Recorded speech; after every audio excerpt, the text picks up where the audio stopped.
You are watching Access LaPorte County, Channel 97. Coming up next is November 19th, 2024 meeting of the Michigan City Common Council. You can find more information for this meeting by visiting www.accesslaportecounty.org. Good evening, everyone. I'd like to call the Tuesday, November 19th, Michigan City Council meeting to order. Please silence all your electrical devices, phones, what have you. Stand for the Pledge of Allegiance and a moment of silent prayer. I pledge allegiance to the flag of the United States of America and to the republic for which it stands, one nation, under God, indivisible, with liberty and justice for all.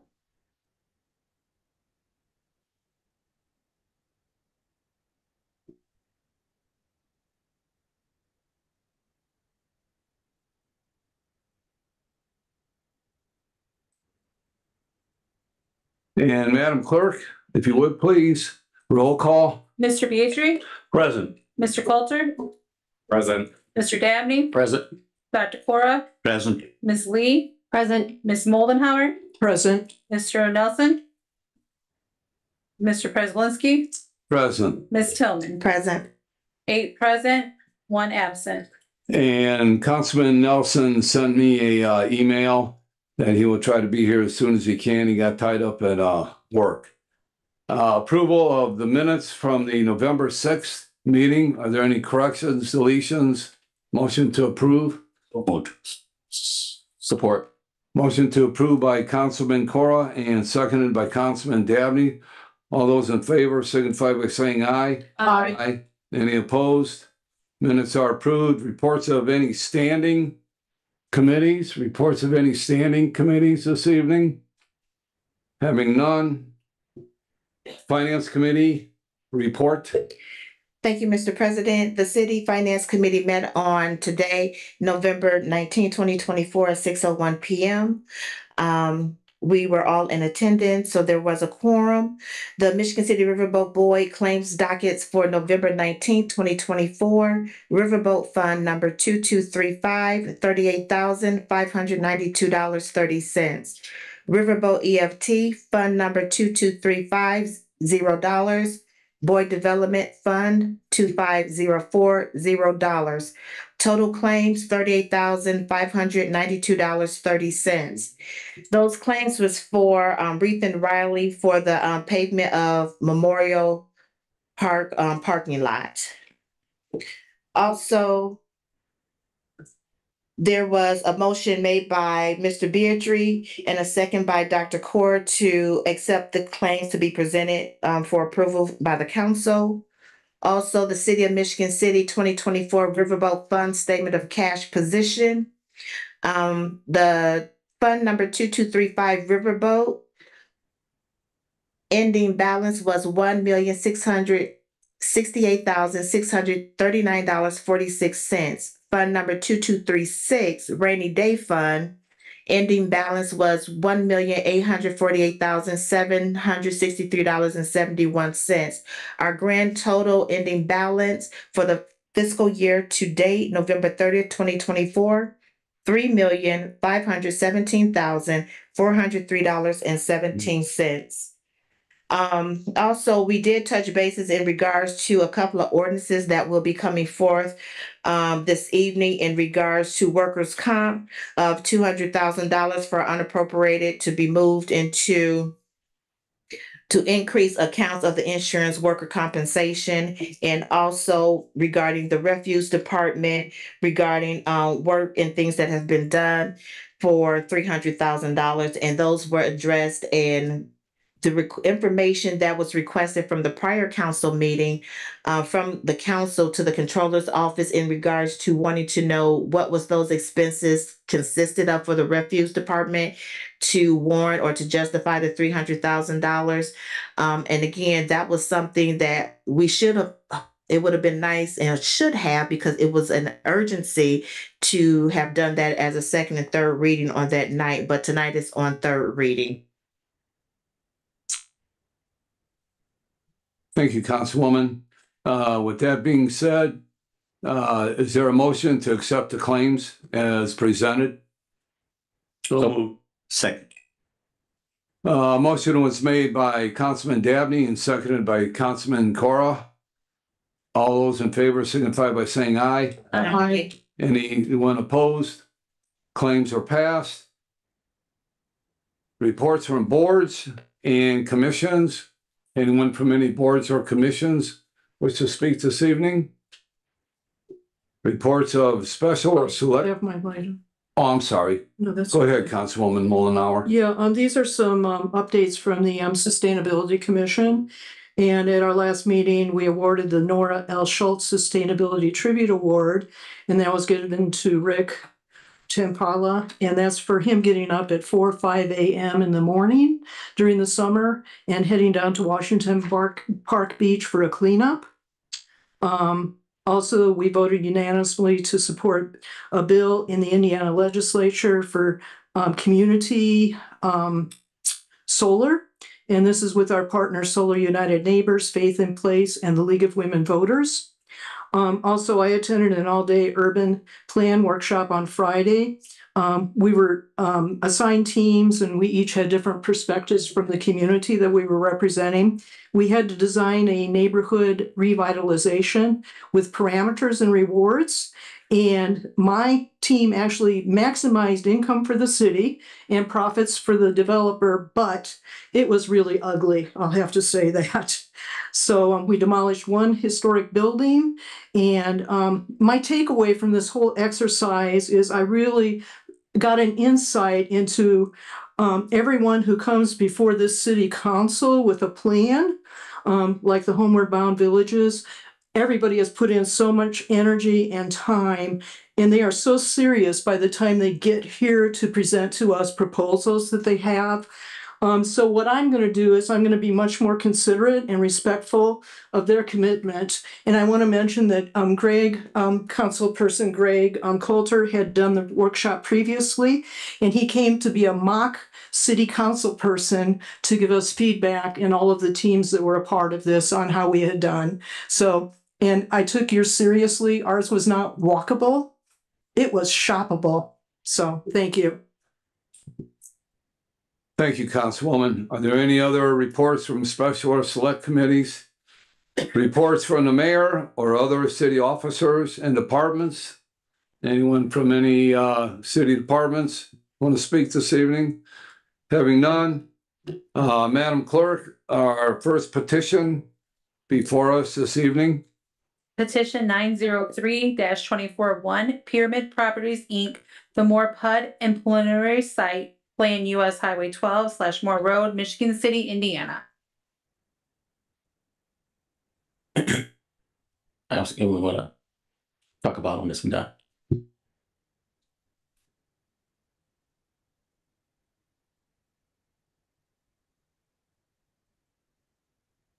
All right. Before Attorney Novak gets started on this, I just want to remind the public that this came out of before it's going to come up in an ordinance a little bit later, but I wanted to stop and talk about this as we get to the petition portion, so you will know what's coming by the time we get to the ordinance. So what's happening, there's a development out there on Moore Road, near Moore Road, and this came out of the Planning Commission with a favorable recommendation moving forward. And Attorney Novak has some details to explain the project in a little more detail. So I give him the floor. Thank you, Councilman Dabney, Councilman Prespolinski, members of the council. My name is Anthony Novak. I am an attorney with Newby, Lewis, Kaminsky, and Jones in LaPorte. Here tonight on behalf of this petition, the developer Pyramid Properties, Inc. The owner of Pyramid Properties, Tony McCree, is available on Zoom if there are any specific questions. So here tonight, as Councilman Dabney indicated, after a unanimous 9-0 vote from the Plan Commission to approve this proposed residential planned unit development known as the Moore.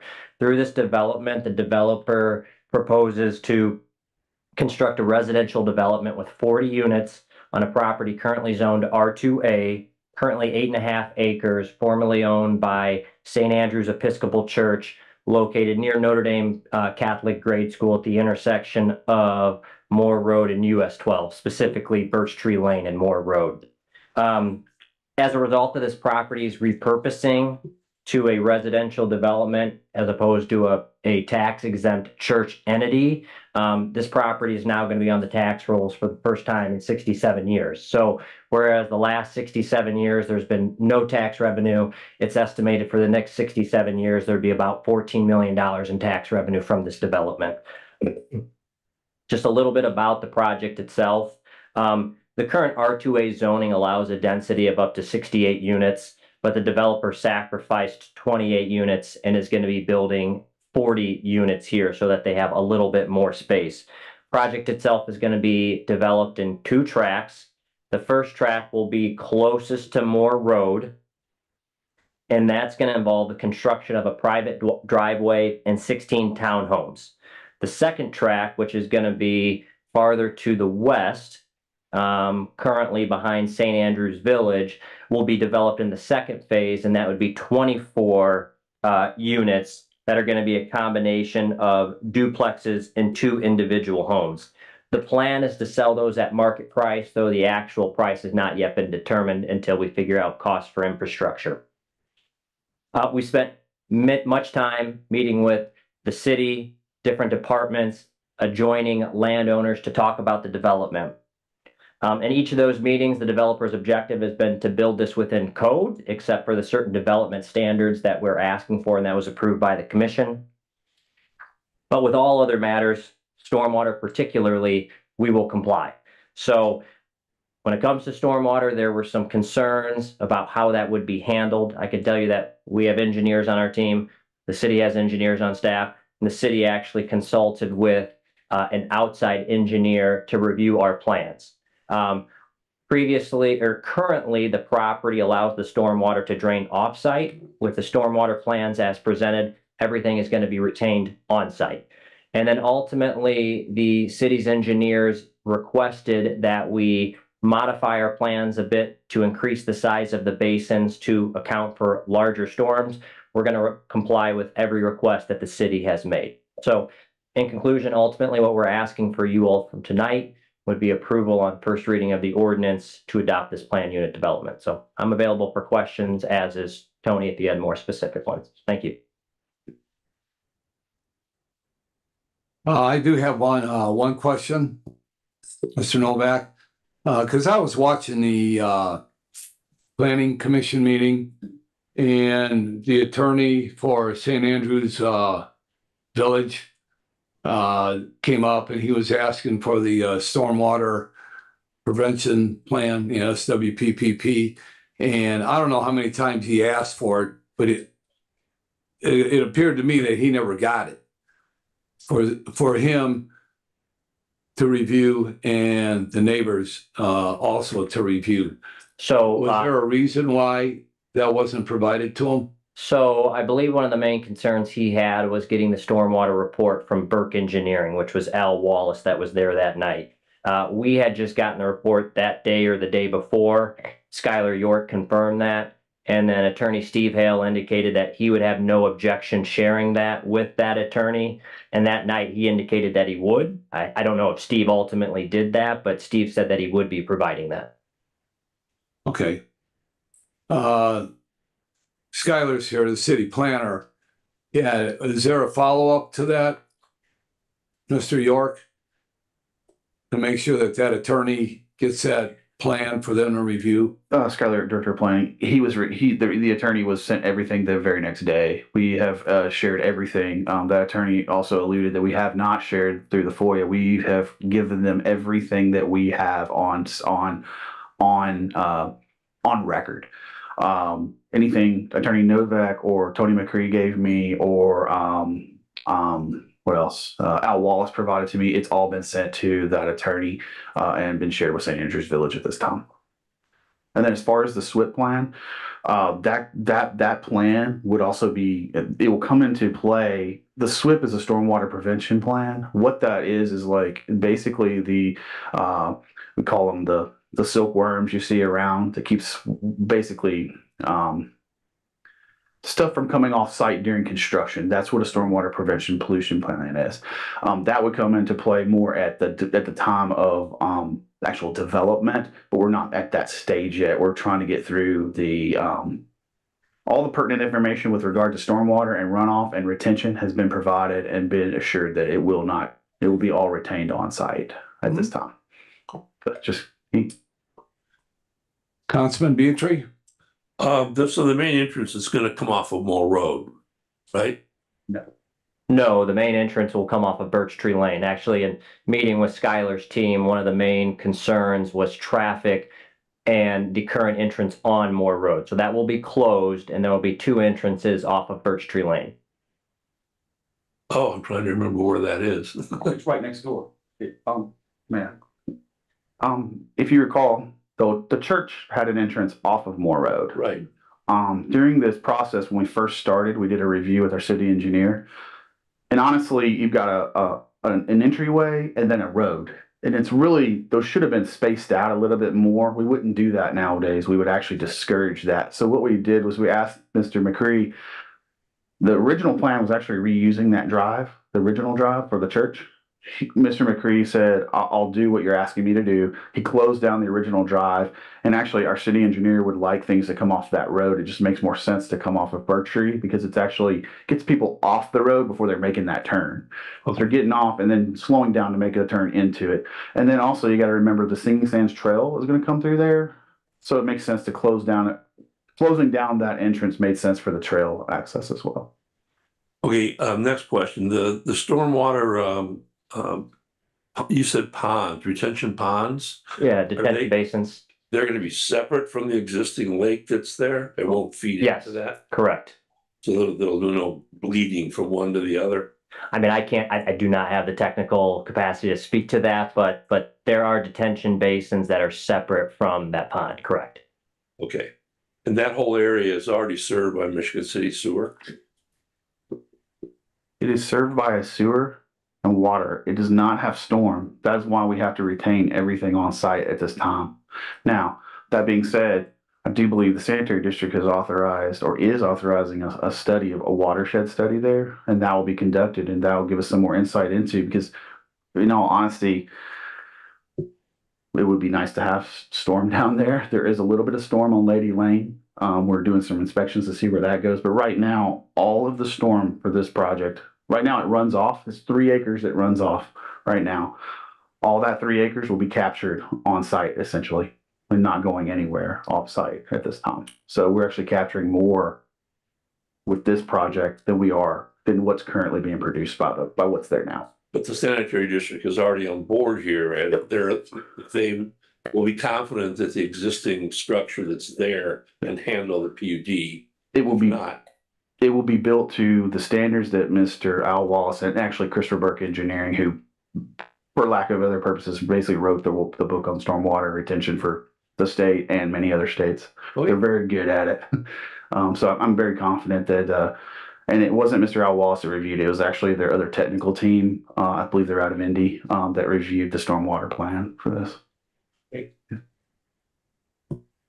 Any other questions by council members? Thank you. Thank you. Mr. Novak. I guess also, I have a question for our attorney. Do I open up a petition for the public to speak on? No, this is okay. Okay. Pardon? What? I don't believe so. No, it's just informational purposes. Okay, moving on. We're done with our petitions, communications. Madam Clerk. Correspondence was received in the clerk's office on November 6, 2024 from the Indiana Department of Environmental Management regarding the receipt of air permit application. Correspondence was received in the clerk's office on November 7th, 2024 from Amundsen Davis regarding 113 Prospect Road. Correspondence was received in the clerk's office on November 8th, 2024 from Councilman Dr. Cora regarding the Michigan City Tree Board 2025-2026 budget. Thank you, Madam Clerk. And our first resolution by title only. a resolution by title only, approving and authorizing the 2025 union contract between the Michigan City Fraternal Order of Police Stooge Lodge 75 and the City of Michigan City, Indiana. This is introduced by Mr. Prespolinski, Mr. Dabney, and Ms. Tillman. And do the authors have anything they'd like to add at this time? Councilman Dabney? Now, just it took some work here getting these union contracts taken care of, and here we are at the moment where we're going to approve 2025 contract moving forward. And not much to it. Everybody knows that there were no raises with the city. That included police and fire, but we worked hard, myself, Ms. Tillman and Mr. Prespolinski, in terms of getting this ironed out with both fire and police, but just have police here tonight. So we're going to go ahead and move forward and approve this new contract. Thank you, Mr. Dabney. Councilwoman, anything? I will say that the negotiations were very congenial, and it's unfortunately it's only a 1-year contract, so we'll be back to the table next year. And as Councilman Dabney said, there were no raises given, but there is a bonus being given out to all city employees, which includes the FOP, the police department.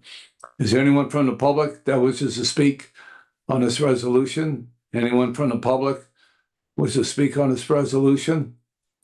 Anyone from the public wishes to speak on this resolution? Having none, public comment is closed. Any further council comment? Motion to approve. Support. Motion to approve by Councilman Dabney and seconded by Councilwoman Tillman. Madam Clerk, on the vote. Mr. Beatry? Aye. Mr. Coulter? Aye. Mr. Dabney? Aye. Dr. Cora? Aye. Ms. Lee? Aye. Ms. Moldenhauer? Aye. Mr. Prespolinski? Aye. Ms. Tillman? Aye. 8 in favor, 0 opposed. And for this evening, our first ordinance on first reading by title only.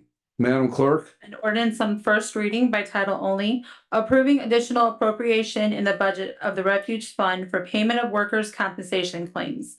This is introduced by Dr. Cora, Mr. Beatry, and Mr. Dabney. And do the sponsors have anything they'd like to add at this time? Councilman Dabney? Yeah, I can just talk about this in the way it's come up. Workers' comp claims at the very beginning of the year, we budget and put that out into the trust fund and then spend that as compensation claims come through. And we've had quite a few come in here, and we're at a position now where we need to appropriate this balance in order to make sure we finish not in the red at the end of the year, because we really don't know what's going to happen with claims from here moving forward. So we have to make sure we have enough money, because we cannot in any of our accounts in the red by state law. So thus the appropriation to cover any possible claims that may happen from now on through the end of the year. Thank you, Councilman. Councilman Cora? Yeah, Mr. President, I just wanted to mention here that we are self-insured for workmen's comp claims, and so that's the reason why we have to do this, so that there is enough money in the in balance to take care of the claims. The other thing we are working on is to make sure that in moving forward, the number of workman comps claims will be less. And I think we have had several workshops to address some of these, and hopefully next year, once we introduce those changes, I think we should have less claims. Thank you, Doctor. Anyone from the public wish to speak on this ordinance?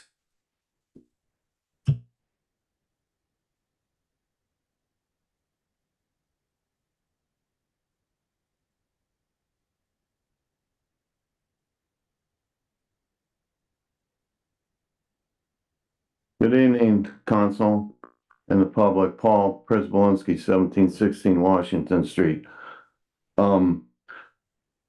What I would like to address with these workman compensation funding, it is required by state law, but it's kind of ironic that we're looking at putting money in there when we were talking about the collection of yard waste.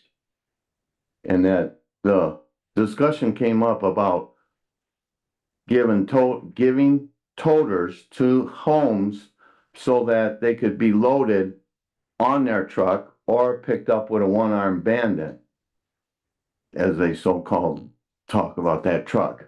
So I think I would like to see a report on exactly where the problem is, because I know that they have somebody at the sanitary district tracking this.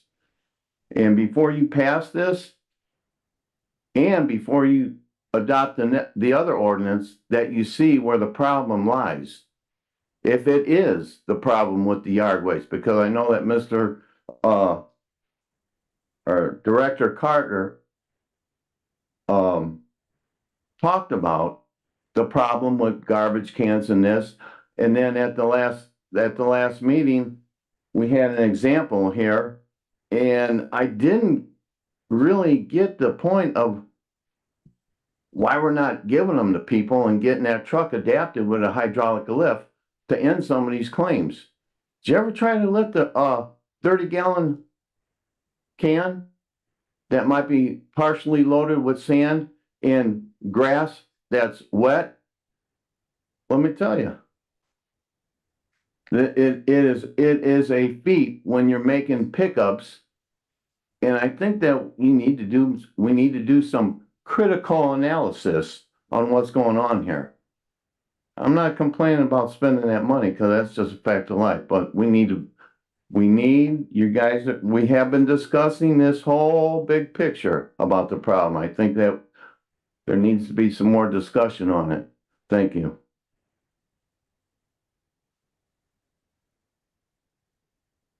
Well, Scott Malantura, Kennel Place. I find it interesting to hear that we're self-insured for workers' comp. Have we done an analysis if that has been more effective than paying for insurance? I mean, I know workers' comp's insurance can be quite expensive, but if we're self-insured, we're sort of wide open too. So my question is, has this proven to be cost effective, to be a benefit to be self-insured as opposed to having a workers' comp policy? Thank you. You're welcome. Mr. President, can I respond to that? Okay. No. Okay. Good evening, council. Well, good evening. We're self-insured, that is correct, but that is because we have to be. The insurance company, due to claims that occurred several years ago, forced us into a self-insured insurance policy with the city. We have to meet certain standards for multiple cycles to come out of self-insurance. So to go back to the workman's comp claims, couple of things. So as you know, we put a certain amount into workman's comp claims each year. Of the workman's comp claims, we know that, we are going to be short, but 65% of all workman's comp claims for this year are refuse. 65% of the total dollar amount. So that's kind of why we're here. Now, what I have asked the controllers to do is to speak with the insurance agency that we work through for workman's comp and provide us a 2-year breakdown of all of the departments and where those claims came from. Again, without detailing any HIPAA violations, you know where it's at. Now, I will say that there's some safety things, but again, we know exactly what Mr. Pribulinski said. There's got to be some changes that are made in how they do their day-to-day jobs and their work. But that's where we're at. 65. They make up maybe 5% of the workforce, and they account for 65% of the workman's comp claims. So that right there in itself kind of paints the picture of what's happening with workman's comp. We had recently, there's days that you have people calling off, but again, a lot of back injuries, lower back, those different things without sharing particulars, but in a nutshell, that's what you have. It's one of the most physical jobs in the city. And we know that, everybody knows that. So that appropriation is specifically to cover claims for the rest of the year. And we're using the unappropriated balance of refuse to count towards that, since they are taking, all departments put into it, but they've taken up 65% of the workman's comp dollars this year so far. Thank you, Mayor. Anyone else from the public wish to speak on this subject? Having none, public comment is closed. Council comments? Mr. President, the mayor has indicated that we had to be self-insured. That's number one. Number two, we do have some stop loss provisions built into it so that there is some limit on how much we have to spend. So hopefully with some of the changes that we are making in terms of how the work is done moving forward, we'll be able to lower these claims. Okay. Councilman Beatry. I think Councilman Dabney mentioned it earlier, but the claims are there, the claims were approved, and the money is needed. And the short answer here is the State Board of Accounts won't allow you to go into red at the end of the year. So the $200,000 has to be spent. So, period. Okay, just to add a little bit more information to the subject, this here is a mayor letter from the mayor that all the council members got, is that the city controller has advised that approximately $58,000 remains in a workman's compensation trust. Absent any unforeseen circumstances, the city controller estimates that the city will have at least $173,000 in claims yet, rounded to $200,000 in a workman's compensation claim, or claims remaining until the end of the year. So that's why this money's needed. With that being said, is there any other further council comment on this subject? Okay, having none, this ordinance will be held over for a second reading at our next council meeting.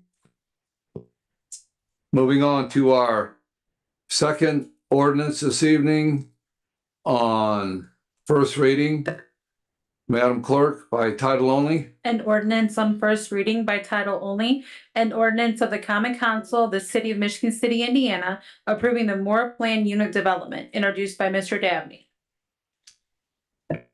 And I also want to say that there was a formal public hearing held on this issue by the Planning Commission on August 27th, 2024 this year. Councilman Dabney, go ahead. No, I'm just going to reiterate the point that I had the attorney and Skylar Kemp and address this when we were talking about the petition portion, so information stays the same.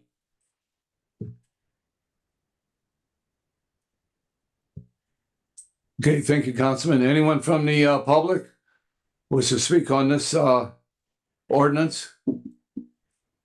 Yes, my name's Jerry Schreiber, and I live at St. Andrews Village. My home is directly facing his project. Mr. Schreiber, your address? 19 Royal Troon Drive, St. Andrews Village. First, I'd like to mention that there is a variation in the footage from one of his development buildings to our development. They're all normally 30 feet, and he's chosen to put one which faces my building and my neighbor. We're in a combined building. It's only 20 feet. At the last meeting, we requested that 20 feet been put back to 30 feet. I've not been able to hear anything from anybody. I've tried to go down to the planning meeting, and we've had no response on that. So we would like something done about that and have a discussion before you would finalize that project. Second, I've been asked to speak on behalf of the St. Andrews Village Board and residents. They're not here, so I'm gonna read this. This is their writing, not mine, but it has been portrayed that St. Andrews is opposed to development, and that is not true. We support responsible development that enhances the surrounding areas. There is one particular issue of paramount concern of St. Andrews Village, stormwater detention, that was discussed earlier. For the record, St. Andrews Village has never experienced flooding. From the beginning, this has been an issue of concern to our residents, given the significant grade differential between the developer's property and St. Andrews. When a development of this size is proposed with the removal of trees and introduction of significant impervious surface, it creates the need for vigilance on this issue. We appreciate the conditions of approval that provided for an updated and enlarged stormwater basement for Tract 1. However, given the construction plans for both phases of the development have not been completed, there is a level of detail that is not yet available to ensure that appropriate protections are in place. As we know, the devil is in the details, and it's important to be careful. Review of future plans be conducted by the city to ensure that flooding does not occur. To vote on a final PUD plot and plat of subdivision, the consequences of inadequate stormwater could pose serious damage to St. Andrews and have a serious impact on our property values and quality of life. We request the opportunity for meaningful review and input prior to the next series of votes by the City Council. The discussions that we heard earlier, this stormwater is not resolved yet.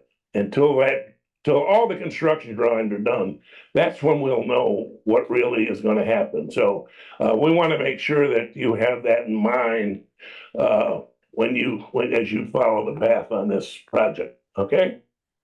The third, I'm here speaking for me and probably hundreds of people who live in the north end of Michigan City, and I'm talking about Route 12 and Moore Road. Understanding that it's not the developer's problem, that his project is contingent upon that crossing and what's done with that crossing. But that crossing is a major problem in this area, Michigan City. You're shaking your head, yes. Your own mayor, our mayor, is afraid to go across that. She goes up the next road, I understand, because she's afraid of that crossing. I've had talks with people in the city, one in particular a few years ago, and NDOT came up here and they recognized the problem. I talked to an engineer, an outside engineer, who this Michigan City happens to hire now and then for advisement, and he said to me, NDOT put a Band-Aid on it. Mm-hmm. And the white lines that are out there are a disgrace, especially coming from the east heading west. That's a real fire hazard. But from both ways, it's no longer a highway. There's so much traffic, and I understood in the meetings on this project, they said they met the NDOT requirements, and then I thought there was a remark that traffic on 12 was less. Well, that's not true. The fact of the matter is, Route 12 in that area is no longer a highway, it's the weedway. They're coming down out of Michigan like you can't believe cannabis.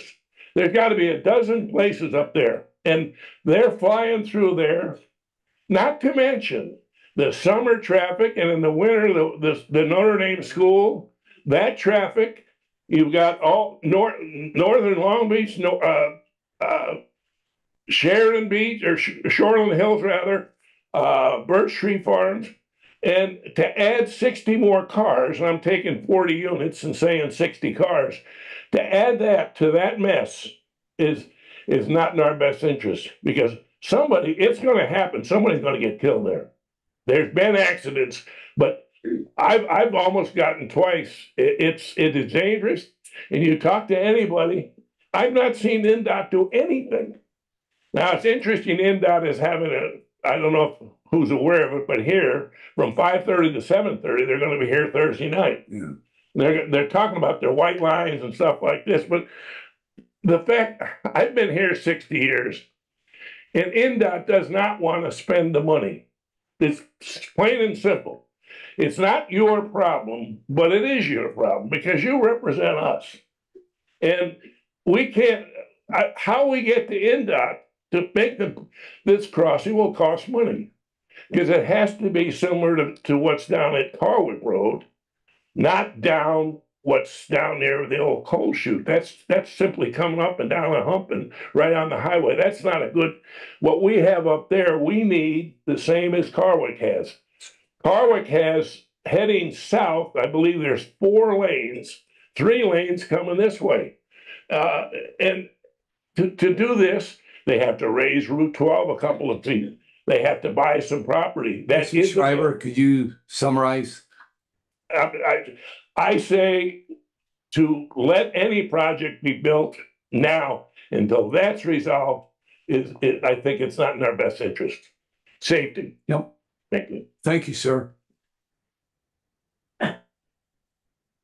Hi, this is Tommy Kolovic from 1316 Ohio Street. It's like Mr. Schreiber just said, I know exactly where this is at. We all got a good friend that lives over. Because this is probably going to Mayor Angie's right in her backyard. I just want to mention, this development, it's not going to be on the fixed bus route for the Michigan City Municipal Transit. There's 2 things I always look at when there's a development like this going in. The closest bus route is Route 1, and that only goes out to Carwick Avenue, and that only goes as far south as the Marquette Mall. So, being on a fixed bus route for the Michigan City Municipal Transit is important to you. This isn't going to be the place for you and your family to establish your residency. I do like the fact that it's going to be on the tax rolls, like Mr. Novak just said. But the other thing is, I think a lot of these people, I filed this all through the Plan Commission. They talked about this being used as short-term rentals, and I assume it's not going to be a low income or a moderate. This is going to be a high income development where you're going to live. I don't see them sending their kids to a lot of private schools or being used as short-term rentals that they mentioned. And I just don't see this contributing to our continuously declining enrollment at the Michigan City area schools. Now, like I said, Mayor Angie, she needs to add a 5th bus route to that section of the city. There's going to be a major development. They just talked through the development committee going on Tryon Road. I know there's going to be a major workforce development going in there in that area. I can't tell you where that's going to be, but that's just my comments on that. Thank you. Thank you, sir.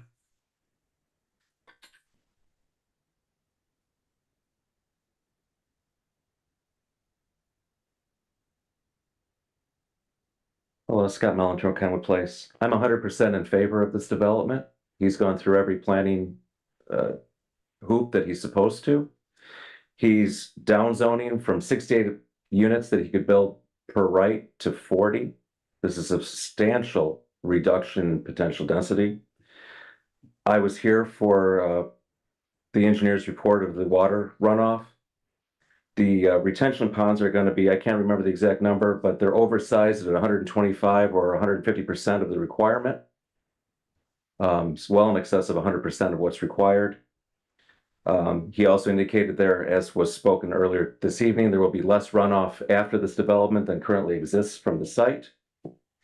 The city is currently building the Lake Avenue lift station at a cost of approximately $5 million, in part to add capacity to this area to allow for development. Traffic is a perennial problem, and it's frankly, I don't think germane to this. The man has a development site. Development's allowed. He's not asking for additional zoning. He's following all the rules. He's jumped through all the hoops. And we should approve this. We need the tax base. We need the higher end homes. These won't be low priced. With lower density like this, you have to raise the price to make it work. It's the only way it works. So this is going to be a benefit to Michigan City, and I think we should approve it post haste to allow the development to proceed without delay. Thank you. Anyone else from the public wish to speak on this ordinance? Ernie Hallahan, 302 Gladys Street. I can attest to the traffic being bad on 12 there. A dear friend that I worked with for years, his dog got hit out there. He lived on 12 out there, and he went to retrieve his dog, and unfortunately he got hit and killed. So it's bad traffic at times. Mm-hmm. Okay, anyone else from the public wish to speak? Having none, any further council comments on this ordinance? I just have one comment, and Mr. Schreiber, you mentioned the fact that you're trying to get a hold of the planning department, Skylar, Sue Downs, whoever it may be, to sit down and talk to about the stormwater plan and any other issues that your group may have. And before you leave tonight, Skylar's sitting in the back row. Please get his phone number and set up a meeting time with him and try to resolve the issues, because the issues won't get resolved up here on the council seat. It has to come from the city planner, and we'll go from there. Okay. All right. Any other council comments? All right. Thank you. And that ordinance will be held over for second reading at our next meeting. Miss Clerk, our next ordinance on our first ordinance on third reading. An ordinance on third reading by title only, approving additional appropriation in the budget of the Refuge Fund for repairs needed for refuge equipment, introduced by Mr. Prespolinski and Mr. Dabney. And do the authors have anything that they would like to add at this time? Councilman Dabney? And here's a case of where these repairs were needed. Things happen where, once again, we've exceeded our amount, where the fund is in the red, due to us, having to do so many repairs. And this is basically dollars that are going to be put forward to cover that, to bring us where we're not in the red, in terms of these accounts with the repairs and that. That's not the best explanation that I had, but that is how it's working, is that we need to have these additional funds to come up and cover the repairs that were needed.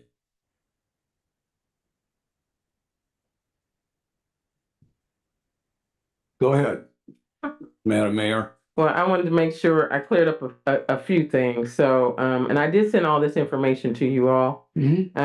So, because it appeared to be some confusion, and I shared that with my team. Hey, y'all got to do better at addressing the questions, but that's all right. That we're learning. So, yes. So the $300,000. So, what was budgeted has already been exhausted. So, and I sent you the ledger report that I pulled directly from the system of all the maintenance repairs that have been done. So $212,043.52 is what we're talking about in the red in that maintenance line item for the refuse department.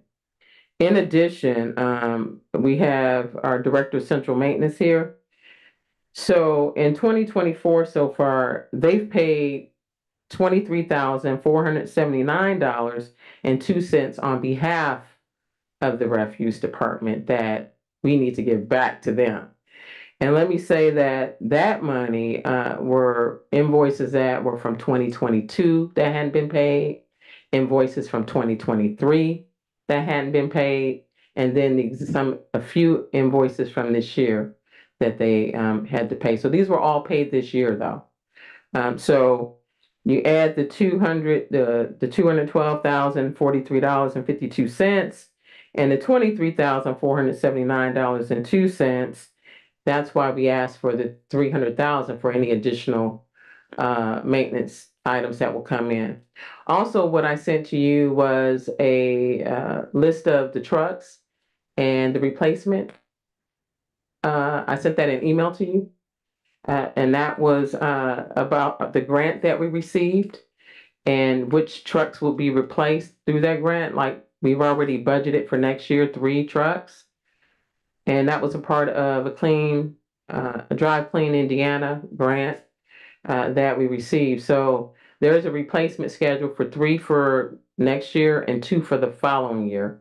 What you'll see tomorrow in our ARPA workshop is that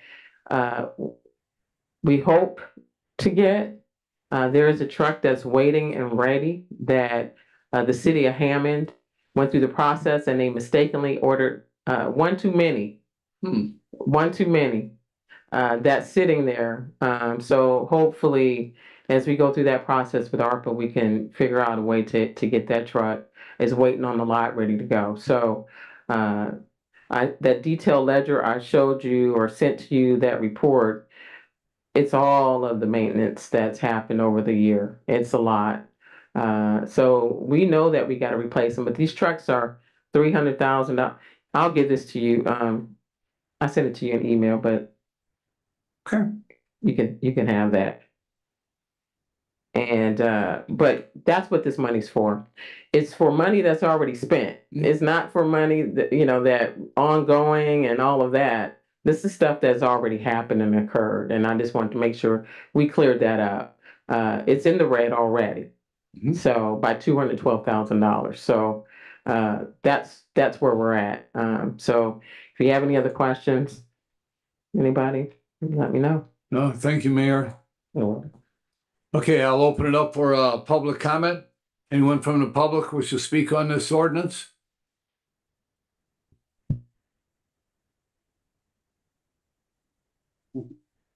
Rodney McCormick, 617 Union Street.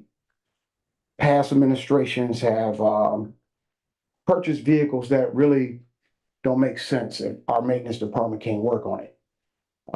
Whatever you guys do when you start buying these vehicles, I hope that you will consult with the director and central service and make the best decision for the city overall, because like I said before, a lot of these vehicles they've been purchasing cost a lot to maintain. So we need to really think about what we're doing so we won't run into this in the future. Thank you. Yes, Tommy Kolovic, 1316 Ohio Street. It's like Rodney McCormick says, some of these vehicles they purchased in the past don't make any sense. I don't see the sense of having that big green $300,000 garbage truck to pick up compost.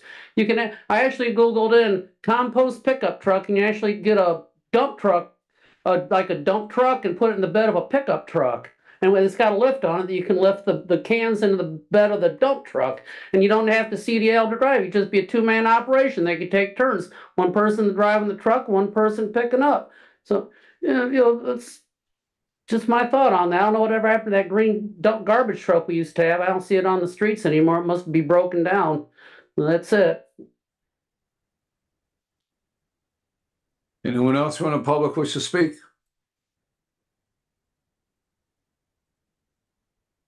Paul Przybylski, 1716 Washington Street. I can understand being in the red and just asking for that amount of money. But at our last meeting, or it was the workshop maybe, that questions were asked and I didn't feel comfortable with the answers given, that we didn't have a itemized report of the trucks that are at the refuge department, how many miles they have on it, their maintenance schedule that's already been spent on them, and made a determination on when you're at the point of no return, like doing an audit of your equipment. And if you want to be professional, that's what you need to do, just like in industry, all right? So going past wounds, yes, you have to clear them up, but I don't understand why they weren't paid. I guess that has something to do with the people who control the money, all right, paying those invoices in the proper manner. But another question I would like to see is, if you're going to take this out of the refuge fund, how's that going to leave you? Are you still going to have be in the black and for the year? And where's the report on these trucks? Did anybody ask for a report on these trucks? Also, I do not agree with getting those CNG trucks, because as it was, if you follow all of our discussions, we can't work on them here. And that we never had a cost factor on how much it would cost to update our facility to work on these. And besides that, do we have the technology to run their computer systems on the trucks? Because usually you have a computer system and you have a plug-in to get into the brain to find out what's going on. So all those things need to be answered, but I guess we're gonna get these trucks because somebody thinks it's a good idea. We need to be going like what I said before with that clean diesel. Okay, thank you.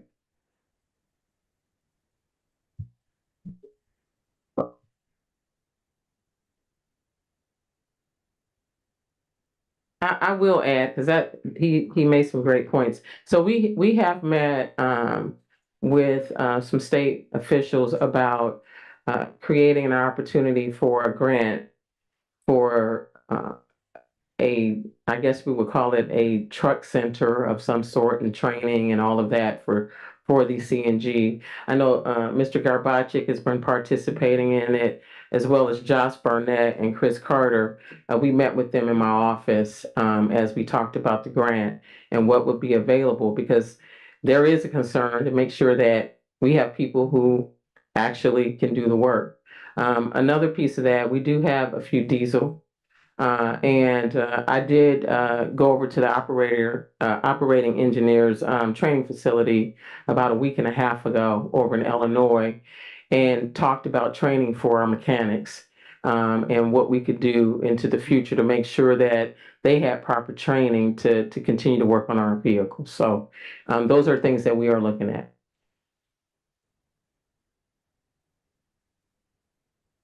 Hello, Scott Melchior, County Place. Really appreciate hearing that from the mayor. I think I want to shout out for our refuse workers. They do a fantastic job. I think the city's been under kind of an emergency situation the last number of years. We've had a frantic amount of development and redevelopment in this city in the last 3 years or so.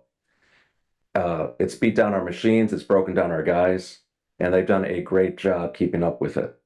The addition of 3 new machines should be a big help. And being able to work on our own CNG things, I've brought that up in the past. Having a facility and the training will be very beneficial. Speaking to the operators of those machines, they like them. They work great. They have much lower operating costs than diesel. But again, it's just a shout out for the guys who are doing the work. They do have the hardest job in the city, I believe, maybe beside the mayor. They have the most physical job, and anything we could do to support them, I think we should. They've been doing a great job. Thank you. Thank you, sir. Anyone else from the public who wishes to speak on this ordinance? Having none, any council comments on this ordinance? Councilwoman Tracy Tillman. Motion to support. I have a comment. Wait, yeah. Okay. Make a comment.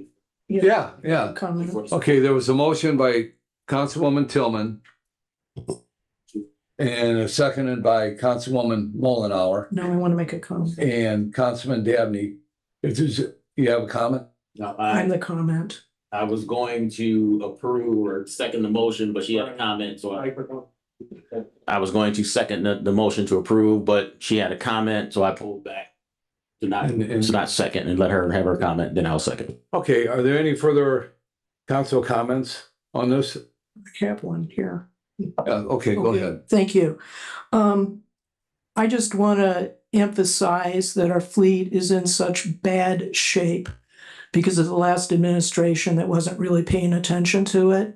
I know that our Sustainability Commission had tried numerous times to work with Drive Clean Indiana to apply for those $100,000 plus grants that were available during those 4 years. But we didn't receive any cooperation for that. I think moving in the direction of the compressed natural gas vehicles is the exact direction we need to be doing. And I wholeheartedly support developing a center and our workers being trained to be able to support those trucks here in Michigan City without having to incur additional expenses for that. So I think it's really important for all the residents to understand that this problem isn't the problem of the current administration, but it's been developing for several years. So thank you for allowing me to say my speak. So, Councilman Dabney. Now I'll make the second to the motion to approve. Okay. Councilman Dabney made the second, but before we vote, I just want to make some comments, and I do have a question. I have a question for Mr. Garbacek.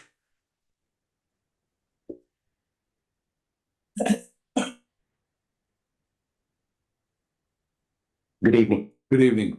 So with the CNG trucks, and how many CNG trucks do we have right now? I'll see if it's identified on my Yeah, go ahead. sheet. While I'm doing so, I would like to mention that we do limited work currently on the CNG trucks. We just can't do everything. It relates to the facility. Several of the departments, and we intend to go back, have visited the city of Hobart and their facilities, which is all CNG, and their mechanics hope to never have to work on diesels again. The CNGs, from a mechanics and a maintenance standpoint, are much more conducive and easier to work with. And when the whole fleet is that, it will help us with consistent parts and be an asset to the cost liability. I am showing that we have 4 CNGs operating, and I'm sorry, how many? 8 CNGs. Incidentally, I'll mention I started in January and learning a lot, and we're utilizing diagnostics were mentioned, and we've enhanced that to be able to work on more vehicles, whether CNG or diesel, in-house versus shipping them out to vendors. And that's trending in a positive direction. And as we move forward, we will be fixing more in-house. And that's going to be a significant cost savings as well. All right. How long do you think it'll take before Michigan City is going to be able to repair their own CNG trucks in-house? Because right now, I don't know exactly what repairs have to be sent out, right, with the truck, and where these trucks have to go to be repaired. Where do they have to go to be repaired right now?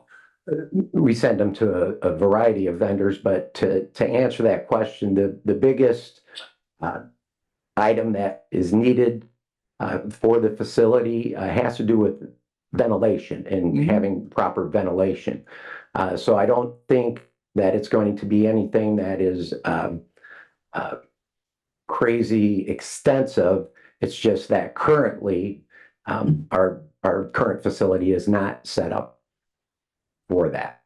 I will be glad to report back to you after we continue to do our due diligence and find out some more information. And then I'll also add that we've enhanced the technology that we're using to track our vehicles and plan the PMs. It's a program called AutoFluent. I'll be looking forward using that for a full cycle next year. And by the end of next year, I'll basically be able to provide to you every penny spent on each vehicle, regardless of the department, because we're able to track that now. And in the past several years, if not forever, that hasn't been happening. But we built the program. We're using it now, and training is a big part of it. Not only for the technology, but for the mechanics as well. So we're heading in a good direction in all accounts. Okay, so as far as the ventilation goes, have we even looked at that as far as getting bids on what it would cost to get the proper ventilation into the building so we can work on the trucks? No, not at this time, but we're heading that way. Okay. I'm personally, as well as the mechanics, are going to visit the Hobart facility. They've got a model operation there, and several of the vendors that we have talked to all recommend that we go there. And I know members of the refuse department and sanitary district have already been there. So I'll be glad to report back with additional information. And I'll also provide to the council not only a complete refuse inventory, but we can, I think at this time, with the plus or minus 5% accuracy, give you a inventory of all departments and all city vehicles, heavy equipment and minor equipment at this time. All that has been loaded into our AutoFluent program, and we continue to tweak it and adjust it, and we're about there. Well, I would greatly appreciate a report like that, so we know exactly what kind of equipment we have, and what our assets are. Yeah. And then the one thing you mentioned, Daryl, the program for the tracking of the vehicles and the maintenance, because I was in that workshop that we had, 4 months ago or something like that. Yeah, and I was sitting right next to you. So did we buy that program to put it in the vehicles? I didn't hear anything after that workshop, which direction that went in. That particular program was called Motive, and that was related to being able to track vehicles and some maintenance aspects, helping out with it. At this time, we just don't, the city doesn't have the money, but we continue to be in communication with the Motive folks, and we'll continue to look at that. It's got a lot of advantages. But this other program that you're using, is that just for maintenance purposes? Correct, and inventory, and it allows us to share with all the departments the actual work done on each vehicle, and a cost for the parts, and even a cost for the labor. We turn it in as a invoice, but it's a record for those departments to know also what we're doing. And certainly when it comes to the labor, the city is saving a lot of money versus sending it to a dealership or a garage, or for the diesel engines, especially some of the big equipment vendors. Okay, well, I appreciate everything you and your department's doing, and the refuse department and the street department and vector control, you know, the whole group. And the report that you have that you can send to the council members, we'd be glad to have it on the equipment. I assure you, you'll get it. Okay, thank you. I appreciate that. Any other questions by council members? Okay, I understand that, but I just want to make sure if we got any more discussion. All right, having none, Madam Clerk, on the vote. Dr. Cora? Aye. Ms. Lee? Aye. Ms. Moldenhauer? Aye. Mr. Prespolinski? Aye. Ms. Tillman? Aye. Mr. Beatry? Aye. Mr. Falter? Aye. Mr. Dabney? Aye. 8 in favor, 0 opposed. Okay, thank you, Madam Clerk. And just one more comment, Mr. Garbacik, when you guys go to Hobart, if you wouldn't mind, if you could give me a call, and I'd love to go over there and see what this is all about. Yeah, if there's any other council members, I guess that would want to go, I think that'd be a good learning point to see what this is all about, and repairs, and what a actual shop, a safe shop, is supposed to look like and how it's supposed to run. Instead of just coming to a council meeting and having 3 minutes of back and forth. Okay, so appreciate that. Okay, our next ordinance on third reading. An ordinance. By title only. An ordinance on third reading by title only, amending various sections in Division 1 generally, and 2 municipal collections and disposable services, and Article 4 solid waste in Chapter 98 of the Michigan City Municipal Code, and creating section 50-509 and 50-510 and Article 25 Utilities and Chapter 50 of the Michigan City Municipal Code regarding solid waste / garbage. This is introduced by Mr. Prespolinski, Dr. Cora, Mr. Coulter, Mr. Beatry, Ms. Lee, and Mr. Dabney. And do the authors have anything they'd like to add at this time? Having none, anyone from the public wish to speak on this ordinance? Anyone from the public wish to speak on this ordinance? Anyone from the public wish to speak on this ordinance?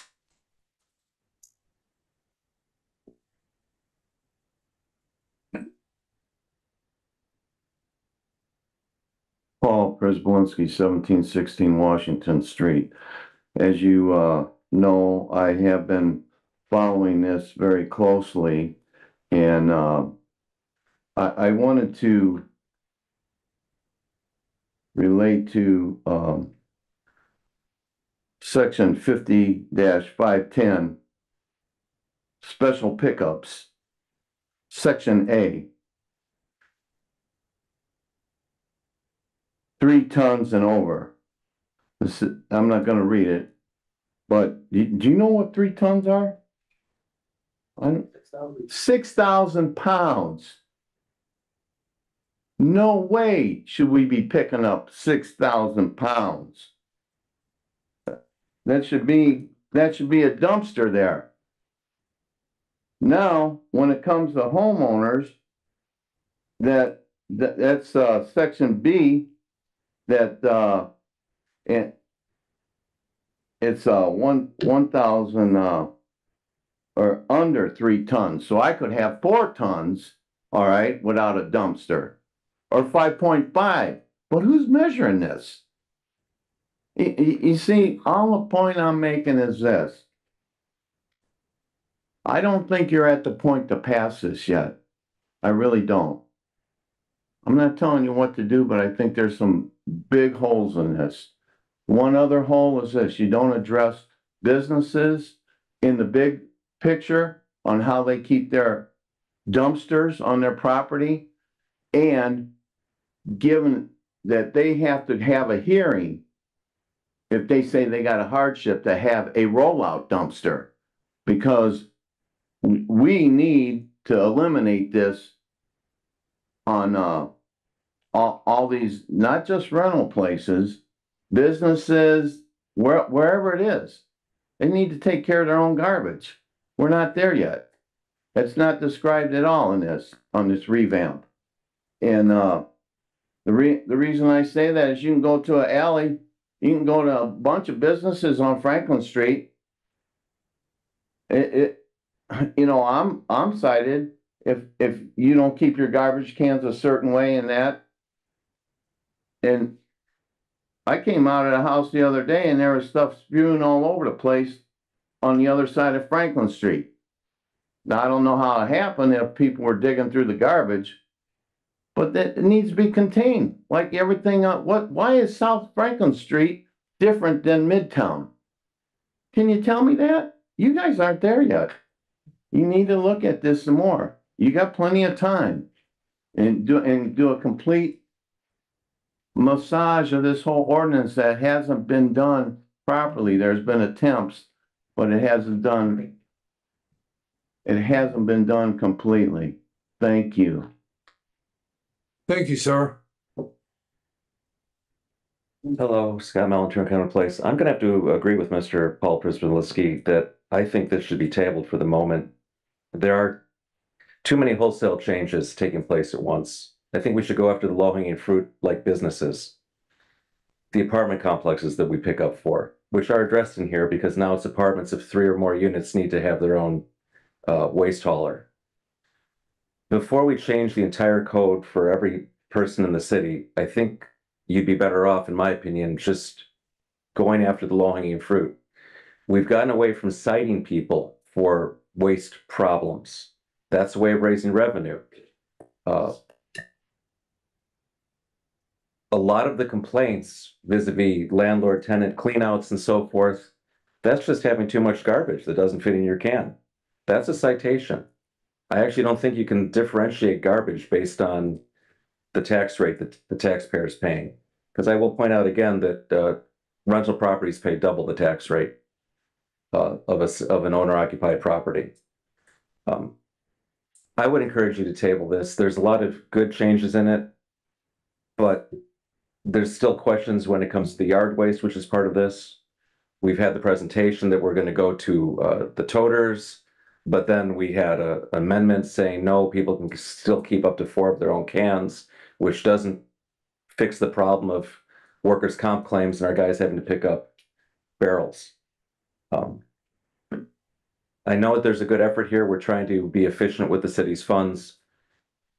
I think this is too many changes, too many wholesale changes are going to affect too many people. There's going to be a lot of upset people. We should just start by citing people or giving them warning notices, then citations through the sanitation department or the refuse department, and making sure we're not picking up 4 apartment complexes. Because right there's the big bulk of your savings. Thank you. Anyone else from the public wish to speak on this ordinance? Good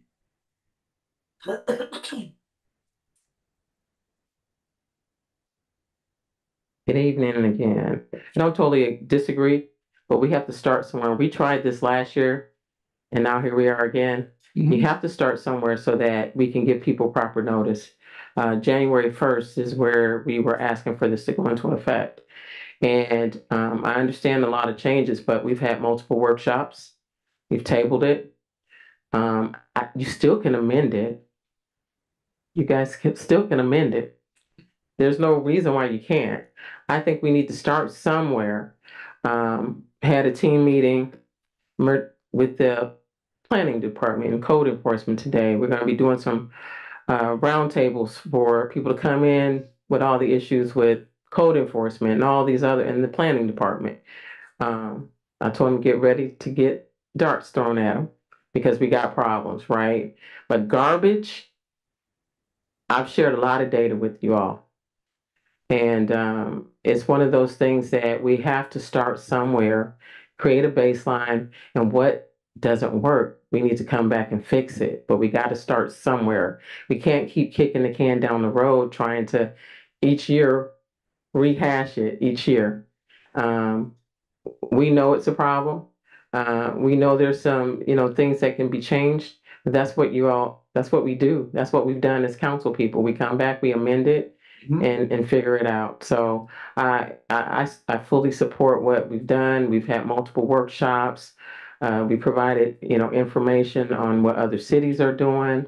You got cities that don't even allow you to do, they don't even pick up compost. You have to take it yourself. They charge you for your cans. They have the tax levy, then they charge you a monthly fee. We don't do any of that at all. And I'm not even encouraging doing that.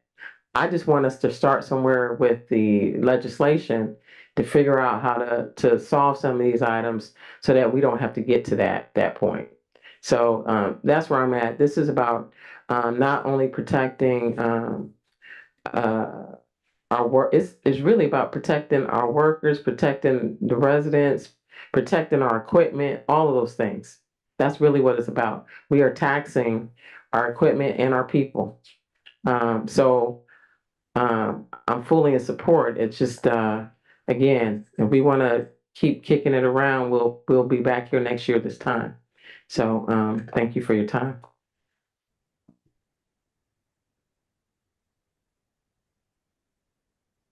Good evening, Sal Dunlap, 729 East Michigan Boulevard.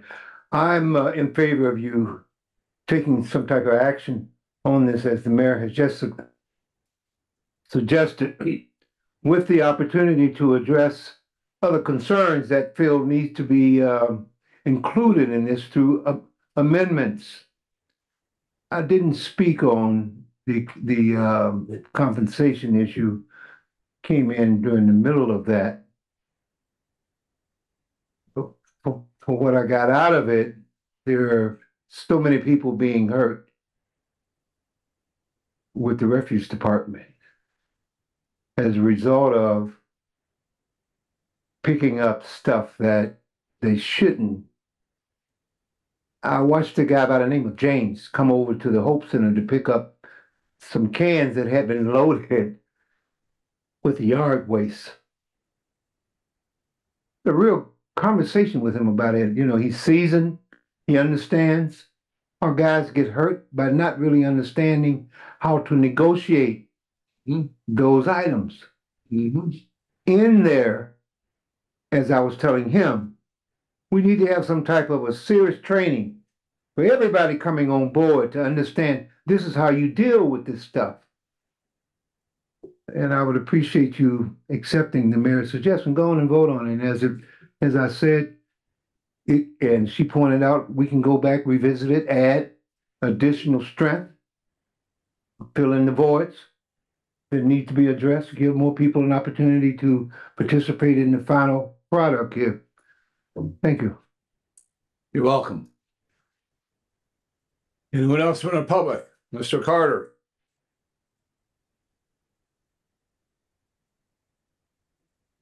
Good evening, Chris Carter, Michigan City Refuge Superintendent. I just want to say that we've just completed a fall cleanup schedule of 5 weeks. On top of, we just completed a 6-week cleanup program in the summer. On top of, we completed a 6-week cleanup program in the spring. And since we've done the fall cleanup, my office has been flooded with phone calls from people who have said, I put some more stuff out, can you come back and get it? You know, we can't continue to operate at this level. The ordinance allows for changes every year. I think the groundwork is laid. Once the ordinance is passed, businesses have to surrender their containers and they have to provide for their own garbage pickup. They're gonna have to do their own services.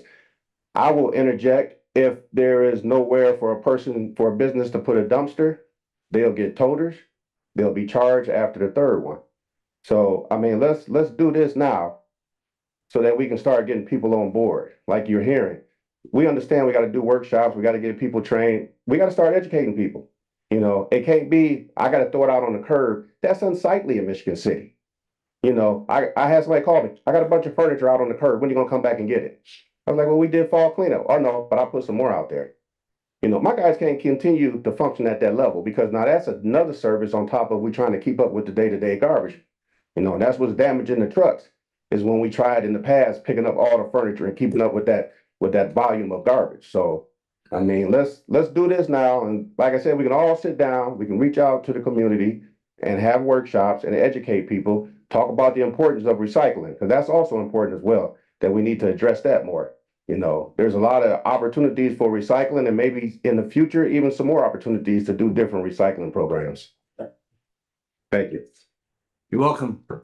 Anyone else from the public wish to speak on this ordinance? Having none, any council comments? I have one. Councilman Beatry? I was fully prepared to say almost everything word for word that the mayor and Chris Carter said. They already said it. But the one thing I want to emphasize here, the very first meeting we had, the very first workshop we had, I remember the mayor saying, we cannot afford to do what we've been doing and here are the reasons why. And we all understood that. And she said, here's some plans we want you to look at. Here's some suggestions we want you to look at. Tell us if we're wrong. Tell us if you'd like to do something different. And a wealth of people have walked in front of that microphone for weeks and given us opportunity for what they thought we should be doing. We've listened to all of those things. And we've actually amended this ordinance in many ways to take those concerns to heart. We know we can't do anything different, but we've got to do something differently. This is it. This could be the most tabled ordinance in the history of the city council.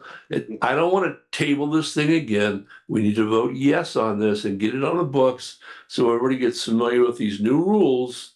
And then they aren't going to like them, but they have to do them because we've got to do it. And if it does need to be amended, we can look at it in 2025. But I'm going to be very disappointed if we get 5 votes for tabling this thing again. Councilman Cora? Mr. President, you know, nothing is perfect.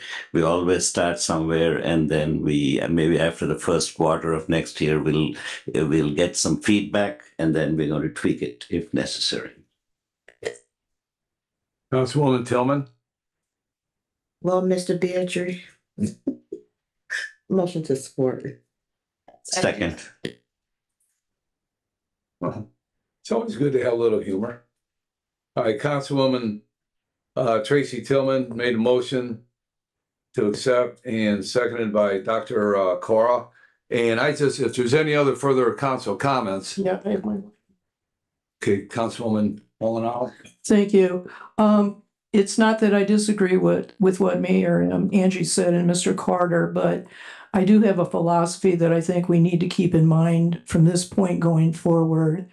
That we as a city should provide a basic level of service to everybody that's the same, and that it's going to be fair.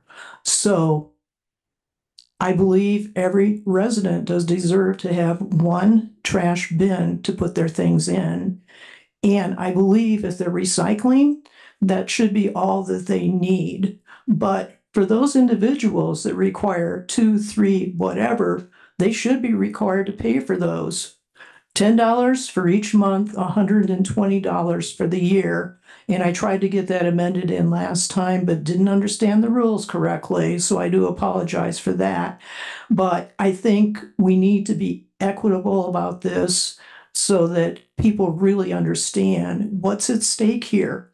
We're way over the budget, for what's going to the landfill, and last time I read the exact numbers, but every year it's around $500,000. And we need to seriously begin educating people and enrolling them in recycling. And I think that's going to bring it down significantly. Composting was also brought up at our last commission meeting of the Sustainability Commission. And we do need somehow to take on food compost, because that's another great weight that's going to the landfill. So I'm going to support this with those reservations that I just stated. And I know we'll come back and revisit this in 2025. Okay, I have a couple of comments. And as the mayor referred to, we had been working on this ordinance last summer up until I think it was mid-fall, right before the elections, and then we backed off and everybody was doing what they had to do. So it sat there, and we've been working on this for 6 months. I believe Mr. Carter has worked on it, and we amended it, tweaked it, did whatever we had to do. And if some folks don't accept it, I'm sorry, but it's a time that Michigan City has to take the turn and has to do what's right for both the community and do what's right for the city as a business. There's other cities that charge for every little thing that is done, and Michigan City doesn't do that. And I think some of the changes, it'll take a little while. There's always a little push during changes, but once folks get used to it, I think it'll be fine. And Mr. Carter, you can come back in 6 months and you can give us a summary of how the program is going and if changes need to be made. Because you're the driver of this program. You're the one that's out there day to day. You see what's going on. You have to report back, and if amendments need to be made, then we'll make amendments to try to make things better. And, for the workers, what have you. And, there's things that the city can do. And I understand that, employees will get hurt for whatever reason. But if you come to a situation where a can looks like it might weigh 60 pounds or 70 pounds, that's why they have a supervisor out on the street and say, hey, what should I do? Should I lift it or shouldn't I lift it? And if I don't lift it, I'm going to put a tag on that can, just like we had talked about that I saw up in another city, that a private waste hauler, they put on the can that there was yard waste in a refuse can, and that waste hauler put a tag on there saying, we are not going to dump this can because this is why. And that was right on the handle of the can. and that can sat there and it didn't get dumped. So I thought that was very, very good. And that way, the director of refuse or the second in command doesn't have to worry about going up to the door, knocking on the door, leave a letter, leave a note, what have you. It's right on the can. And if you want to let that can sit there, then that's up to you to let it sit there. But that's the reason why. So to me, there's a lot of things that we can still do to make it better, make it informative to the public. And as the mayor said, we have to start somewhere. But I've looked at this, I've read it over a few times, many times, and I think it's very passable, it's very workable, and that's the direction I'm going to take, is I'm going to vote to pass this. Any other comments by council members? Having none, there was a motion and a second already, and Madam Clerk, on the vote. Ms. Lee, Aye. Ms. Moldenhauer, Aye. Mr. Prespolinski, Aye. Ms. Tillman, Aye. Mr. Beatrice, Aye. Mr. Coulter, Aye. Mr. Dabney, Aye. Dr. Cora, Aye. 8 in favor, 0 opposed. Thank you, Madam Clerk. And our next ordinance on third reading deals with the DORA. And if you would, it was tabled indefinitely at the September 17th meeting. So that means we have to have a vote to bring it back on the table. So, Councilman? I'd like to make a motion to bring the DORA back onto the table. Support. Okay, yeah, motion by Councilman Coulter and seconded by Councilwoman Lee. You snuck in there right under the buzzer before Beatrice, so. All right, on the vote, Madam Clerk? Ms. Moldenhauer, Aye. Mr. Prespolinski, Aye. Ms. Tillman, Aye. Mr. Beatrice, Aye. Mr. Coulter, Aye. Mr. Dabney, Aye. Dr. Cora, Aye. Ms. Lee, aye, 8 in favor, 0 opposed. Okay, thank you, Madam Clerk. Do the sponsors have anything they'd like to say? I do, Mr. President. So as Council President Mr. Prespolinski said, we've been working on this for a hot minute. So I think the process started maybe about April, and was recently tabled.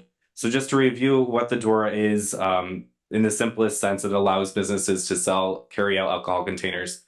The example I keep using is First Fridays or walking out to the lighthouse or down the beach. So throughout this, we've had a workshop that was well attended with business owners from both downtown and the lakefront. And that produced a couple amendments. The first one was a map that I'll talk about in a minute. We also worked with business owners to extend the hours rather than to have it be incongruent with business hours. It just matches up with how they already do their business, keeps it easier on the staff. And then another amendment ensured that we would still be able to have coolers on the beach and that the DORA cups would be the only alcohol permissible on the beach. For a second, that was one of the problems that we were looking at with this. So I just wanted to make sure that we'd continue to be able to have coolers on the beach and people could bring whatever they brought from home to drink, in addition to alcoholic beverages sold at the lakefront and downtown businesses.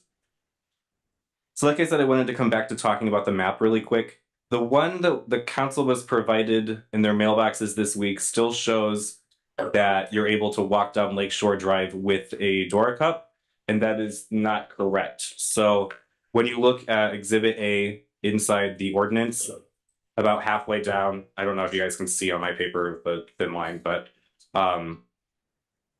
just to read this really quickly, it's a very long block of text explaining the boundaries of the DORA. It's punishing to read in its entirety, but just to read the part that I'm talking about. Thence northeast along a line parallel with and roughly 100 feet north of the center line of Lakeshore Drive for approximately 6,250 feet to the city's municipal boundary with the town of Long Beach. So that roughly 100 foot north talks about how you aren't able to walk down Lakeshore Drive with the DORA cup. You need to, it ends, so you're able to walk down the beach the whole way to Long Beach. But you aren't allowed to walk on Lakeshore Drive with an open container. Hope that makes sense. So with an acknowledgement that Exhibit A is correct, while the visual map is not correct with that slight mix up with the boundary on Lakeshore Drive, I believe the ordinance is very ready to pass tonight. Thank you, Mr. Prince. Okay, do any of the other authors have anything they'd like to add? Any comments from the public? No. Go ahead, Tom. Yes, this is Tommy Kolovic from 1316 Ohio Street. I hope this passes. I remember back in 2019 when Ron Muir was mayor, these two good-looking women from Mishawaka came before the Board of Works and they wanted to establish a pedal pub service. With those 15-man bicycle bars. I'm sure we've all been down to Indianapolis downtown. They got those. They go around, Fountain Monument Square, and you ride on their pedal pub. It's a lot of fun. So I hope we can come back and maybe we can get that in the door area. We can all go out after the council meeting and all ride the pedal pub together. So I hope this all goes through. People are going to drink in the parking lot of the park and on the streets anyway, so we might as well just go ahead and. I'd still like to see a little more strings attached to it, where we put maybe a surcharge on every cup they take out, maybe pay like $1,000 fee for every bar that participates in this. But we keep giving too many things away for free, and just my thoughts on it. Thank you. Okay, thank you, sir. Anyone else from the public wish to speak on this?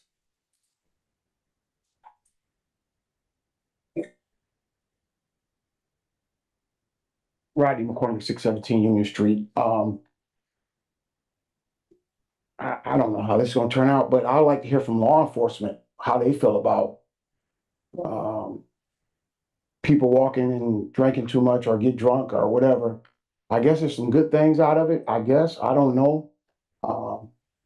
I'd like to hear from law enforcement. I'd like to hear what they have to say.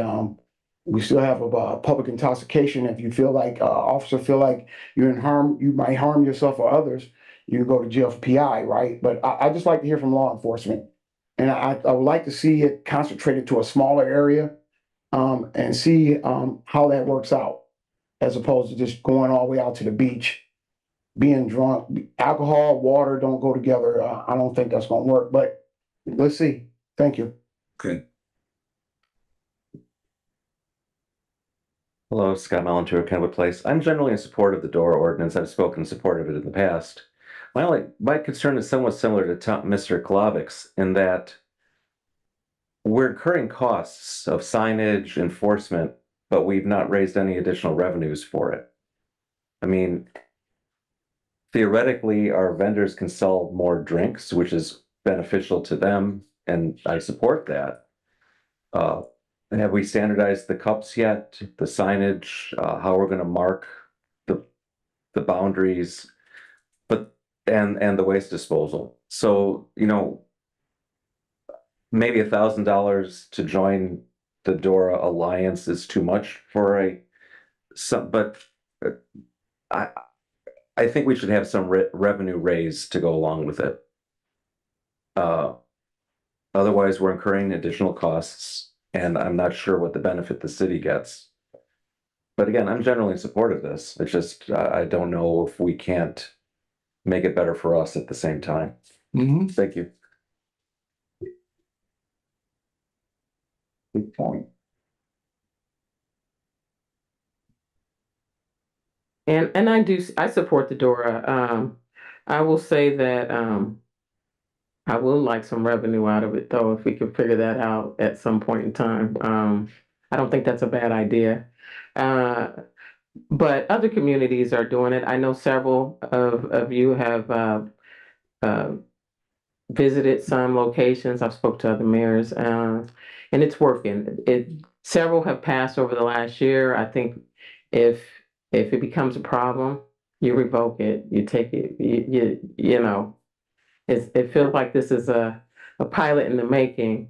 I think that we do need to hold people accountable, though, restaurants and people in serving, just like we do now. But people walk around. I do have a question, and I hope you can indulge me. Is there certain periods of time though, or is it just all year long? Sorry, I missed that. If that's okay, Council President, for me to ask? Yeah, go ahead, Mayor. That's fine. That's a good question. Yeah, we've got it set to all year round. Okay. From noon to midnight, I think. Maybe we moved it to 10 a.m. to bring in the brunch, 10 a.m. to beat the brunch ride. Okay. All right. Thank you. But in practice, I do support the door. Okay.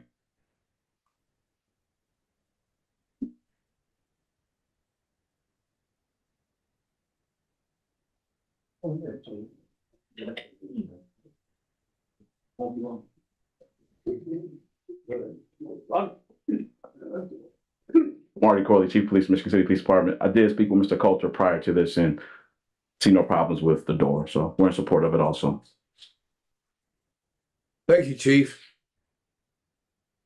You pass those down, Tracy. Good one, everybody.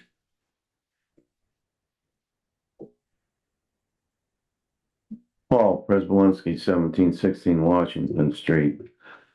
Could I get an explanation, a more in-depth explanation from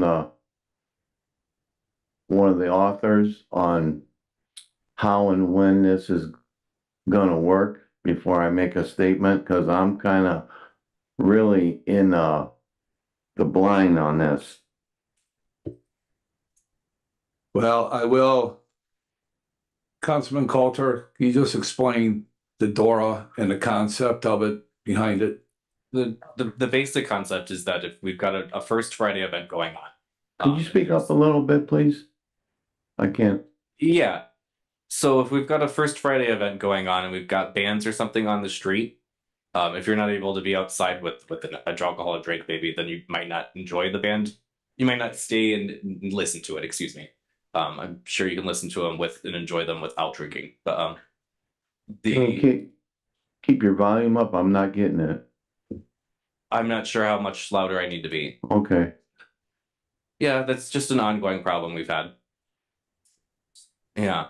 So that would allow you to go outside with a drink. Another example might be that you are in town for a bachelorette party and the girl decide they want to go to Leeds and it's a table of 12 and they're told they've got an hour and a half wait.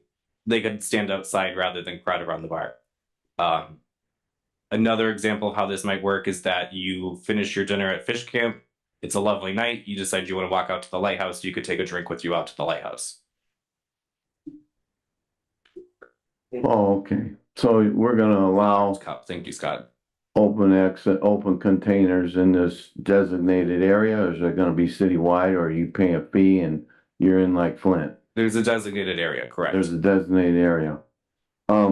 You know, I remember not too long ago about people complaining about the Airbnbs, you know, on rowdiness and continuous in and out.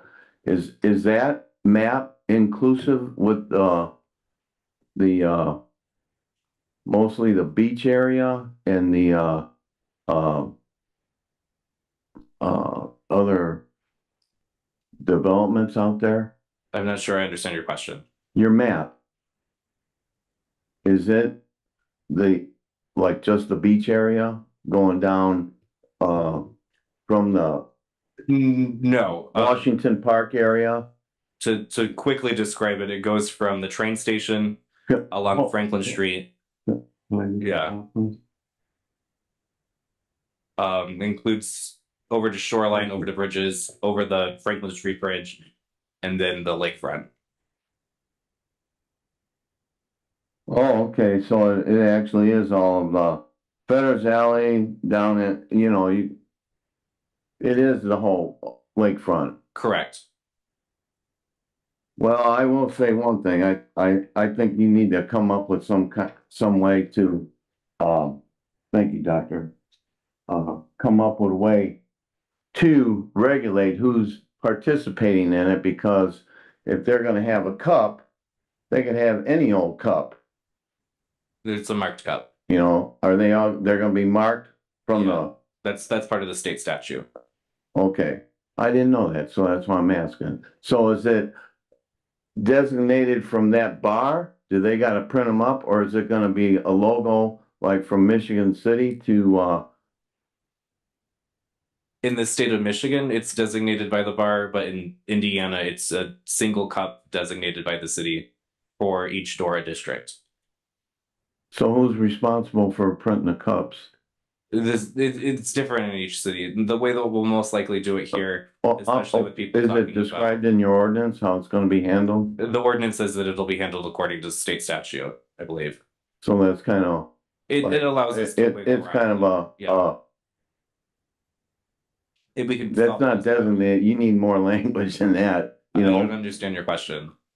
Well, I don't understand your answer. The thing is that you're It's a open-ended, single that it's designated cup. regulated by a designated cup, but who's gonna designate the cup? Is it gonna have a city logo on it? And if you don't put it in the ordinance, it's not gonna happen. Thank you, Mr. President. Okay, anyone else from the public wish to speak? Anyone else from the public wish to speak? Okay. Public comments is now closed, but I did pass out to the council members because I want to make a amendment to this. And the yellowed in verbiage is actually verbiage that was taken out of the ordinance, okay? And I feel that it should be put back in, and what the verbiage contains, it deals with a fine for the business that does not abide by the rules and regulations of the DORA. Is what it says here, in the alternative of revocation of a designated permittee or vendor's right and ability to participate in a DORA, the city of Michigan City or its designated department or agent may issue a fine to a designated permittee or vendor for their failure to comply with this ordinance and the amount not exceeding $500. Okay, and the issuance of said fine shall comply with the notice requirements set forth in the preceding section.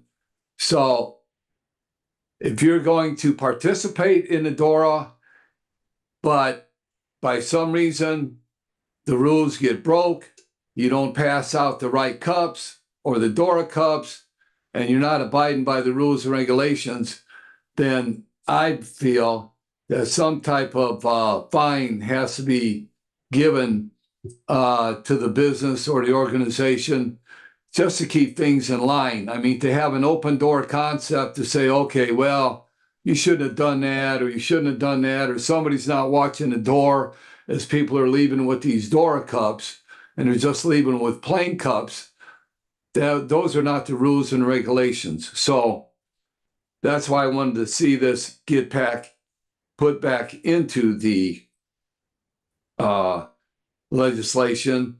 And I talked to Councilman Coulter this afternoon, and I'm not putting words in his mouth, but I believe he kind of agreed with what I was doing, not knowing that it was really taken out of the ordinance. So I made the motion, so I need to have a second.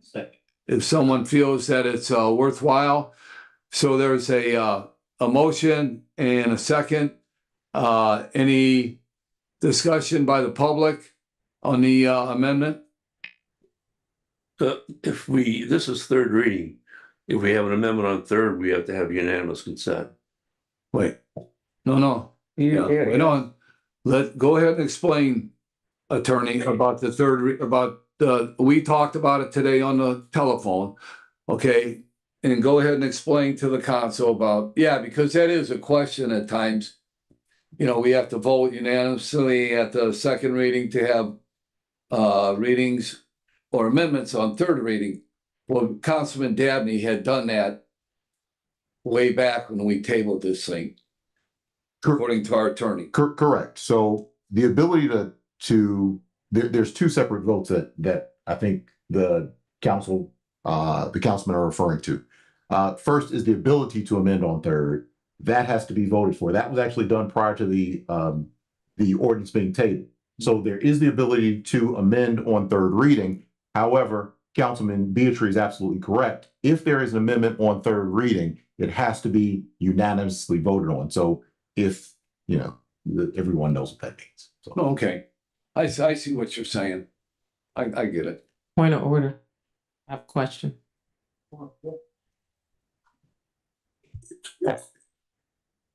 Okay. It's public comment. Oh, Okay, go ahead. okay. Scott Allenturn, Kenwood Place. I was going to speak actually not as a member of the public so much, but as a member of the LaPorte County Alcohol and Beverage Commission. And I would say we take the laws about alcohol very seriously in LaPorte County. That many of the concerns here, things, the establishment not using a Dora cup, they won't do that because it risks losing their alcohol license. And I can guarantee you the alcohol board would look very sternly against violations of the alcohol rules. So this doesn't supplant anything. All the being drunk in public, nothing changes. All this allows are designated members of the DORA to serve to-go beverages in a designated cup that can be consumed in the designated area. And they're single-use cups. Yes, some people might cheat and pour their own beer into it, but I think we can't focus on that. Most people are not going to do that. And again, the establishments themselves aren't going to risk their beverage licenses or their alcohol licenses. That's the real cudgel we have against abuse of this. Thank you. My question, I know this is the amendment, but one of the things that I just want to clarify, the previous council passed changes to the rules for 2/3 vote. So I'm not sure about so is it just on third reading that it has to be unanimous? But I know that we changed it to 2/3 vote on moving to a third reading and all that, but that's neither here nor there. But as far as the third reading, I don't recall that. So that's the first I've ever heard that. But if you could clarify that again, so I can make sure I heard that right. Sure. On the third reading, it's and my source for this was the Michigan City Code of Ordinances. It states on third reading, for there to be an amendment on third reading, it has to be approved. The amendment has to be approved unanimously by all members of the council present. Okay. All right. Thank you. I would like to make a point on that specific item, is that on that. Sir, name and address for the record, please. I think everybody knows that by now. Thank you very much. Well, Mr. we're just following 17 Robert's rules of Paul order here. Oh, really? 17 Paul Przwolinski, 1716 Washington Street. The rule was changed, Mr. Beatree, Councilman Beatree, that in the previous council, we changed the rules of the council that you don't have to have unanimous consent. And that, matter of fact, it was called, the exact phraseology was tyranny of one. Okay, whatever. Okay, but those were the rules for many, many years. Okay, if you wanted amendments on third reading, you had to have unanimous consent. Even if you brought it up at second reading, you had to have unanimous consent. But those rules were changed in the first year of the previous council, where it only takes 2/3. But the point being is that I believe the chair should explain that before the motion was even made for clarification. But that's my own opinion, and I'm entitled to it. So now I'm going to speak to that amendment. And I believe that if the rules were not changed in the code book, the minutes will speak for themselves. That I do support that amendment because I think there does need to be some regulation on people, you know, what they're doing and what the owners are doing with handing out the cups and the fee structure.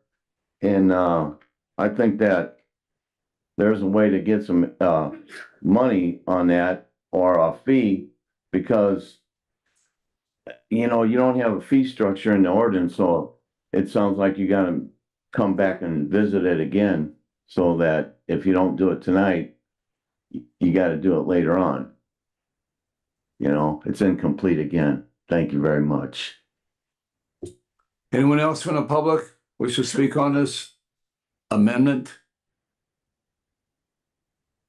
Sal Dunlap, 729 East Michigan Boulevard. Just wanted to share with you my experience dealing with this very same thing. I was in one of our local establishments that serves catfish better than anybody on this side of the Mississippi. And I put in an order to go. While I sat there, I got a 40 of Old English. And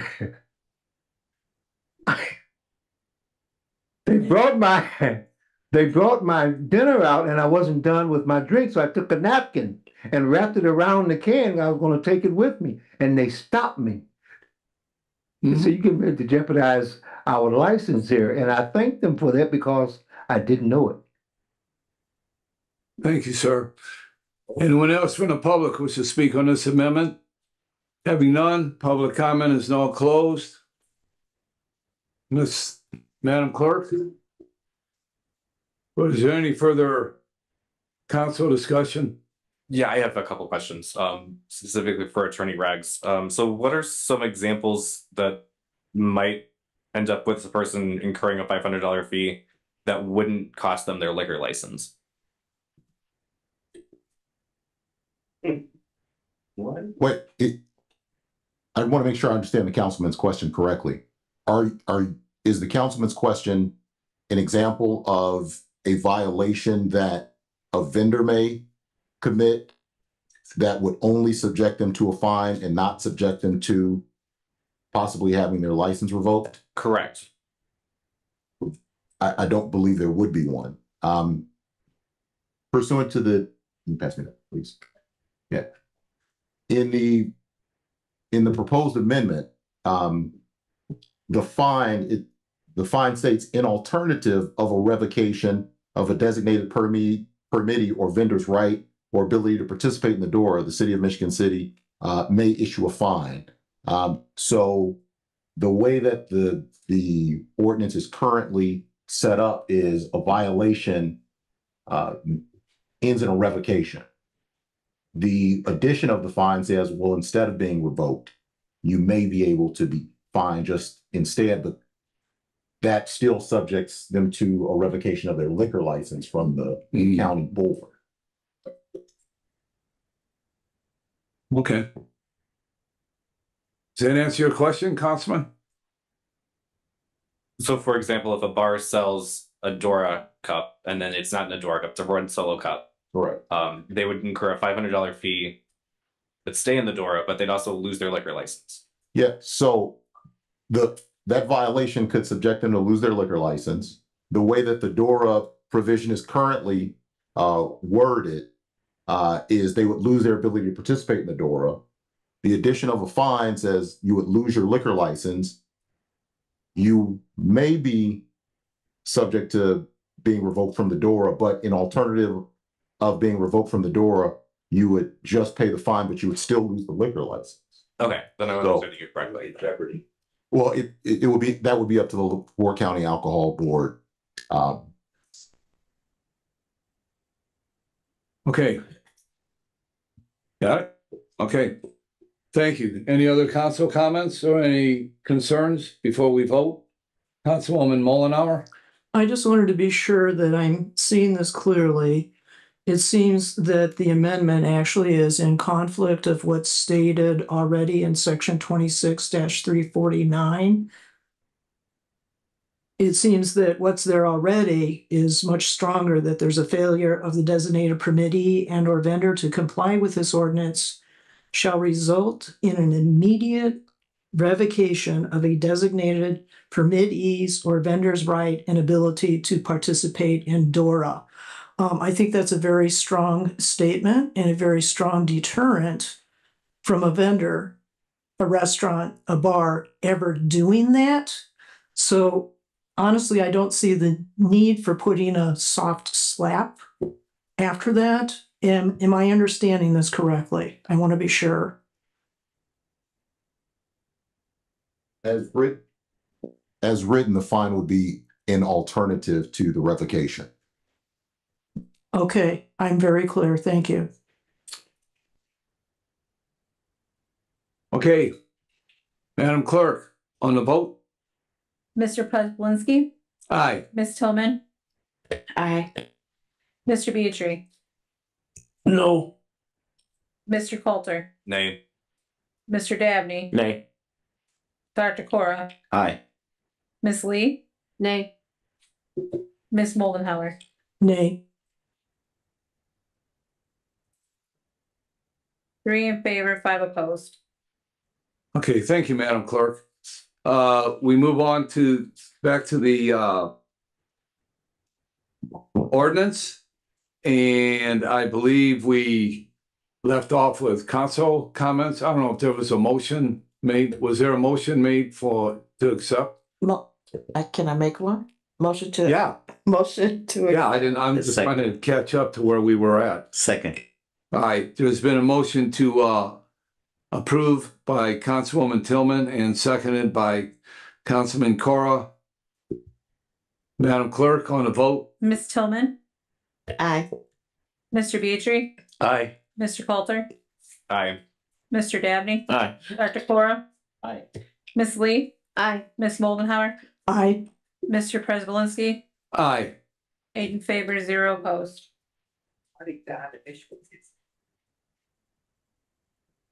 Okay, and that takes care of all of our ordinances for this evening. And there's no new business. Unfinished business.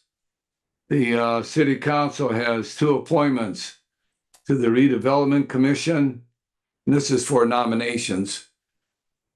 Council has 2 appointments to the redevelopment commission. Incumbents are Tracy Tillman and Sherry Wilson, with the current term ending at 12/31/2024. And the new term will begin 12/31 and expire 12/31/2025. The floor is now open for nominations to the redevelopment commission for the 2 council appointments. Pardon? Sure.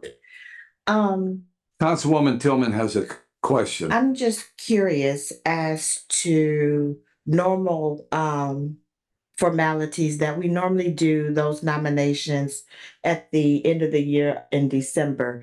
How did we derive at doing them this summer? How did we get to where we're to do it Yes, so we soon? normally do these nominations in December.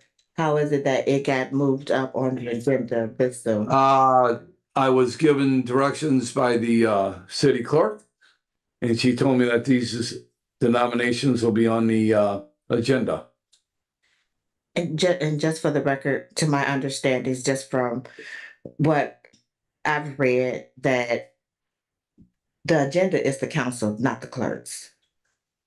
Okay. So I'm just wondering why there was a need, or the clerk felt that there was a need to move this up a month. Well, Madam Councilwoman, I really, let me finish, okay? I was given the agenda and, and the clerk, we sat down and she talked and says, hey, we have nominations coming up. So I figured she was saying, okay, these are the nominations at this time. I said, okay, put them on the agenda. Yeah. Okay. I don't have a calendar that tells me, exactly when each appointment comes up. And I'm not trying to be facetious, but I took the clerk's word for it. And this is where we're at. Okay, and the reason why I'm saying this, just for the record, is I currently sit, as it states, on the redevelopment, and knowing, well, those that currently sits on any boards or commissions is aware of when your term should expire. But again, 12/31/2024, which means in my mind, and the way formality has been practiced, is that then that would be done through the 2 meetings in December. But looking at the agenda, it got moved up. So had I not, but thankfully I was paying attention to know, oh, I need to get my application put in. Because normally I would have just been thinking, oh, I have till December to get it in. That's the reason why I was bringing it to the attention. Okay. Okay. Mr. President? And it could have, and hold on, Councilman, and it could have been the thinking that, and I'm not answering for the city clerk, but it could have been the thinking that, okay, the nominations take place tonight, but the vote takes place 2 weeks from tonight. So that puts us, in the first part of December already, and it only gives you 3 weeks to the end. But either way, so then we'll be voting at the end of December or in the middle of December in 4 more weeks. So, okay, Councilman Beatry. I know we talked briefly about this before the meeting. I concur with Councilman Tillman. This is something that my memory tells me we always did in December. I'm not sure why it was moved up into November either. But since both for redevelopment and the urban enterprise, their terms end in December 31st, I think we should wait until December 3rd to nominate and then. Councilman, if we could, let's just stay with the redevelopment commission. Okay. Okay, we'll take care of that now, and then we'll move on to the. I can do that. I just didn't want to be arbitrary and do both for one and not the other. Right. I would recommend that we wait until the December 3rd meeting and take nominations and then vote at the second meeting, the last meeting in December. If that is the pleasure of the council, somebody, I don't, do we have to make a motion and get a second? Because it's on the agenda as an active action item, the council would have to vote to table it essentially until the December 3rd meeting. Oh, okay. Okay. That would be my motion then, to table until December 3rd meeting, which would mean that if there are people out there who are interested in serving in either of these 2 capacities, they have until November 22nd to get their applications in for the December 3rd meeting. Second. Okay, there was a motion to table and a second. Madam Clerk, and what we're doing is the motion was to do the nominations at the December 3rd meeting. Madam Clerk, on the vote? Mr. Beatry? Aye. Mr. Coulter? Aye. Mr. Dabney? Aye. Dr. Cora? Aye. Ms. Lee? Aye. Ms. Moldenhauer? Aye. Mr. Prespolinski? Aye. Ms. Tillman? Aye. 8 in favor, 0 opposed. Okay, thank you. Next, we have nominations. The council has 3 appointments to the Urban Enterprise Association. The incumbents right now are Nick Pollack, who's in the business zone with a 1-year term. Dakota Euler, resident in the zone, a 3-year term. And Rodney McCormick, who's a resident in the zone, also with a 3-year term. Councilwoman Tillman? Mr. President, as Mr. Beatry, Councilman Beatry indicated as well, if we do this for one, then that should reflect that we should also do this for the same for UEZ. And I would like to make a motion that this is carried over for nominations to December 3rd. Okay, there's been a motion to table the nominations to December the 3rd. Is there a second? Seconded by Councilman Beatry. Madam Clerk, on the vote? Mr. Coulter? Aye. Mr. Dabney? Aye. Dr. Cora? Aye. Ms. Lee? Aye. Ms. Moldenhauer? Aye. Mr. Prespolinski? Aye. Ms. Tillman? Aye. Mr. Beatrice? Aye. 8 in favor, 0 opposed. Okay, thank you, Madam Clerk. And nominations are still open for the council has 2 appointments to the revolving loan fund. Incumbents are Pia Parrott and Erica Miller, and their terms have expired already. So we are looking for 2 individuals to be on the revolving loan committee. Are there any comments from the public? Any comments from the public? No comment. Yeah, she's speaking. Okay. And the time limit is 3 minutes. Oh, this will be quick. Sheree Wilson, 1030 Liberty Trail, Michigan City, Indiana. Last year, just in general, just to let you know what had happened, on December the 6th, nominations and the vote was on the same day. That's all. Okay. Yeah. Thank you. Any other public comment? Any other public comment? All right. Pardon? Yeah. I said public comment. We got it together? Yeah, I did. I read that. Yeah, I read that. Rodney McCormick, Public comment. 617 Union Street. I see the nomination for the urban enterprise zone, and it's there's a serious mistake made here. The term for Mr. Pollock should not be 1 year, it should be 4 years. All of our terms should be 4 years pursuant to Indiana Code 528-15-13, Section 3, subsection B. Anybody that's appointed is for 4 years. The good news is Mr. Rags represents East Chicago Urban Enterprise Zone, and he will verify that as well. Thank you. Thank you. Hi, Tommy Kolovic from 1316 Ohio Street. First of all, I want to congratulate Councilwoman Daisy Lee. She's the representative of the Michigan City Rotary Club Service Above Self Teacher of the Year. She's a teacher at Barker Middle School, so everybody give her a nice round of applause.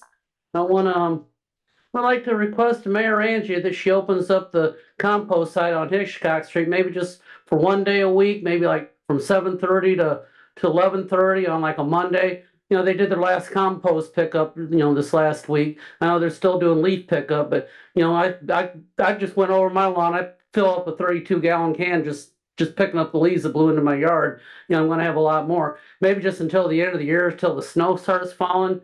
She closed that to residents about a month ago. So just want to mention, I know this is kind of gruesome, but there's going to be an execution at the prison on December 18th. Hopefully it'll be our last one. The man murdered four people, his brother and his sister and 2 of their friends. They apparently murdered his parents too, but he got off on that. He was back in the 90s. I just want to wish everybody a happy Thanksgiving and just keep up the good work. Thank you. Thank you, Mr. Kolovic.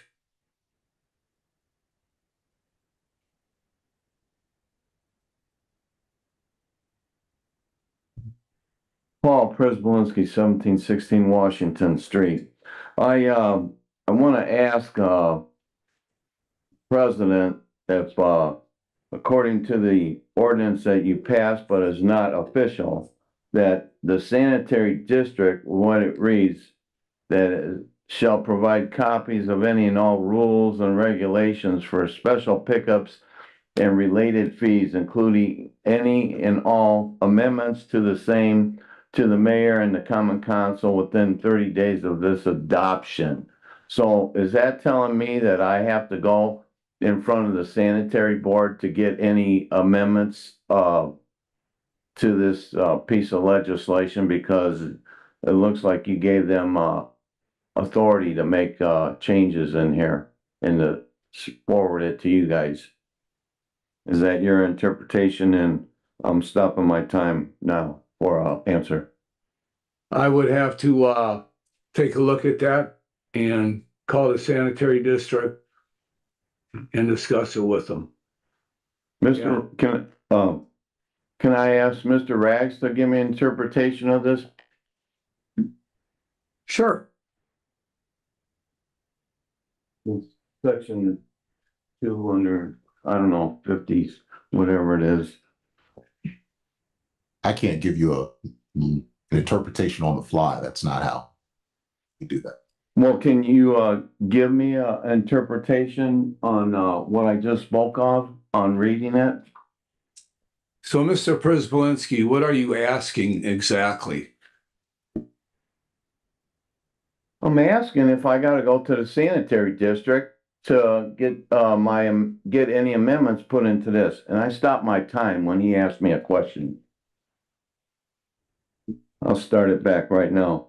I would like to get a report from Central Maintenance on their CNG information and how much it's gonna cost to update everything. I would also like a cost factor involved with the CNG trucks versus a clean diesel truck. And I take exception to the fact of what was said earlier. I respectfully disagree with Councilwoman Moldenhauer's analogy of saving the environment. Do you know that waste oil furnaces are approved by the EPA? Do you also know that clean diesels are approved by the EPA? So it's just about the CNG is not a renewable resource. And most clean diesel trucks are burning cooking oil that is filtered and recycled out of restaurants. So I think, you know, it's okay to be environmentally friendly, but there's many alternatives. And this is the point I'm making. A CNG truck is not using renewable resources. It is created by fossil fuels.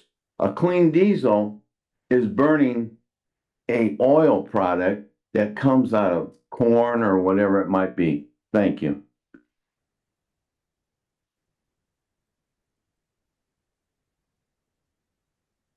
Sal Dunlap, 729 East Michigan Boulevard. Well, I want to draw attention to the post office.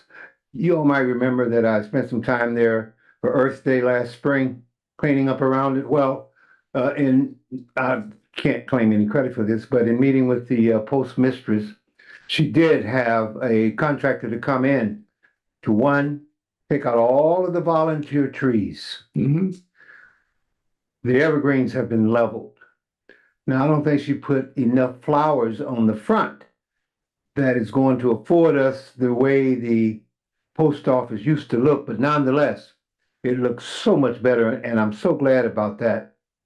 The others that I want to again acknowledge the work that the city did to correct that water problem there at 7th and Michigan Boulevard alongside Bethel Church. Thank you so much for that. It's been a problem for 20 years, and it was resolved in many respects due to the personal involvement on the part of the president of the council. Thank you again. You're welcome. The other is that I had an opportunity to attend a workshop today at Elston in which Comcast came in with some of their top brass from New York, Washington, D.C., Chicago, and several other cities to talk about their focus on Michigan City and what they're going to do to contribute to our capacity to upgrade our technology, particularly so as it relates to folk who are somewhat challenged, like me. It was great. Again, speaking to the vision of our mayor, I think she's doing an excellent job in terms of trying to get us ready for what is available for us just for the taking, provided that we're qualified for it. Lastly, I have been on top of that project at the corner of 7th and Michigan Boulevard, the two houses that were leveled. I went and spoke to the contractors prior to, asking them, reminding them of their responsibility to make sure that that's leveled in a way that it hasn't been done before with other properties that have been leveled over there. Also went to the code enforcement to make sure that they were going to be on top of it. I think they have done an excellent job in doing that. They're not quite through as far as I'm concerned. They haven't seeded yet.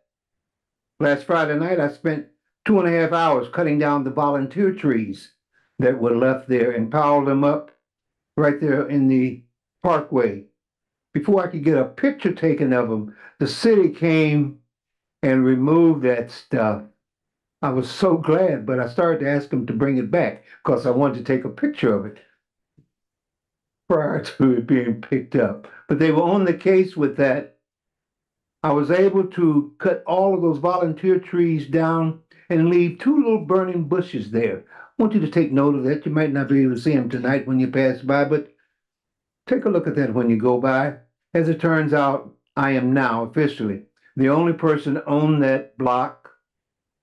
And when I have a block club meeting, it'll be by invitation only. There you go. Thank you, Mr. Dunlap.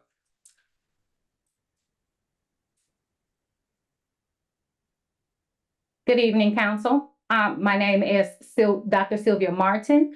I'm with the Planning Department. Due to the issue that I'm going to bring up, I will not reveal my address, but I am an employee of the city. Because we were here talking about tabling the Urban Enterprise Association nomination, I would like to encourage you guys to think twice about the existing nomination, as I was physically threatened.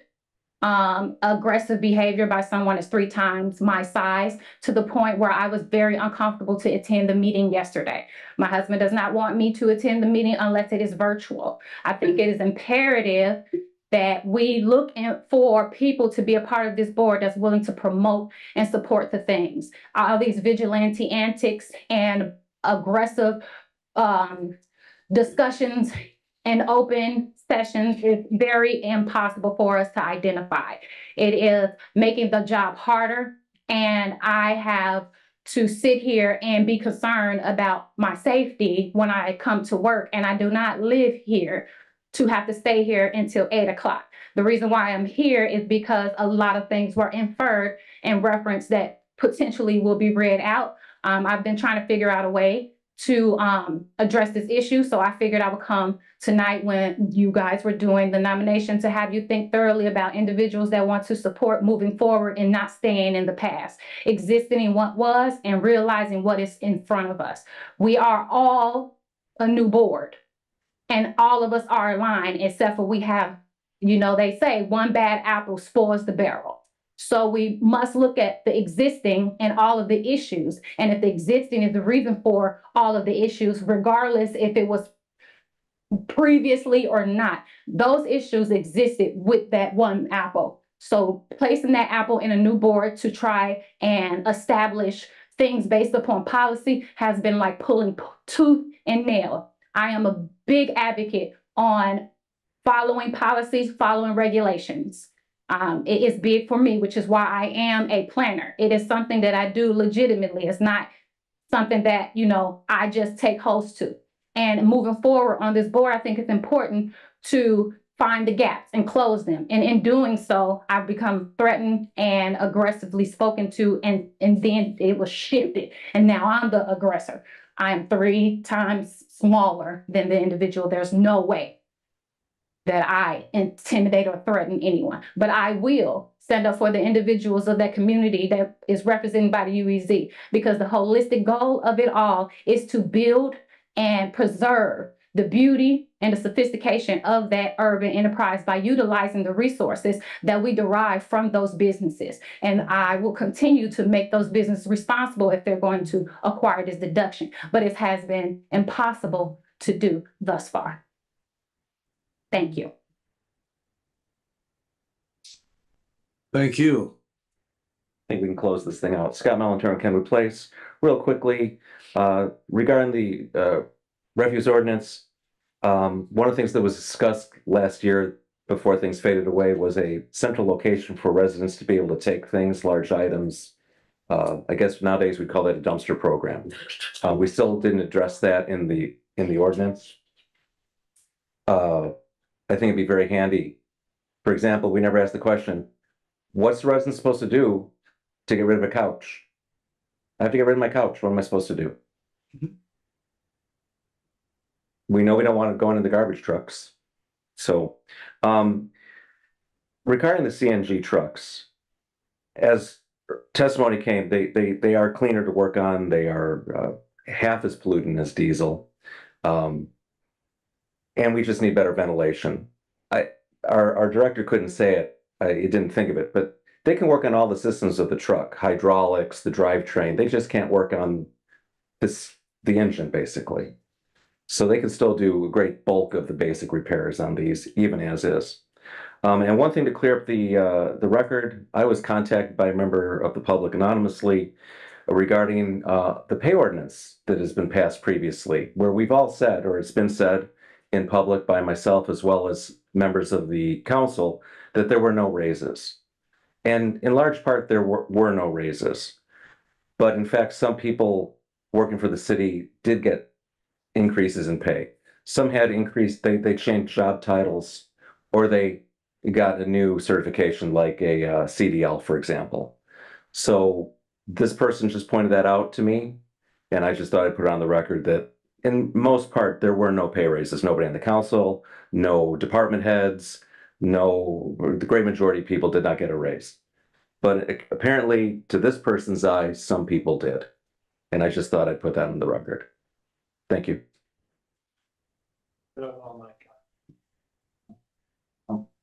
Euler. Good evening. Are you? Euler, good evening. Go ahead. Dakota Euler, 718 Emma Street. Mr. President, esteemed members of the council. Firstly, I would like to acknowledge that I am not the person 3 times Dr. Sylvia Martin size. And now I will say that I am at a Eastern Time Zone work conference. And so these comments that I make were prepared thinking that I was going to have a nomination this evening. I come before you seeking your continued support by reappointing me to the Michigan City Urban Enterprise Association. As you may know, the UEA plays a vital role in attracting and growing businesses, which is crucial for stimulating economic growth and enhancing the quality of life for our residents. At the heart of this endeavor lies the Urban Enterprise Association, a dedicated nonprofit organization that collaborates with government leaders and organizations to strengthen our local workforce. We've created a friendly environment by offering tax incentives that attract investment and encourage job creation. And attracting and growing businesses is not merely an economic imperative, it's a social imperative. When businesses thrive, our communities prosper. The benefits are far-reaching.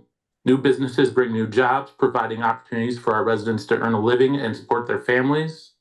Increased business activity stimulates economic growth, leading to higher wages, reduced poverty, and a stronger tax base. Business investment can revitalize neighborhoods, improve infrastructure, and enhance the overall quality of life. I firmly believe that with your continued support, the UEA can continue to play a pivotal role in building a vibrant and prosperous Michigan City. I urge you to consider my reappointment to the UEA. Together, let's leverage the power of collaboration to build a brighter future for Michigan City. Thank you for your time and consideration. Thank you, Mr. Euler. Thank you very much.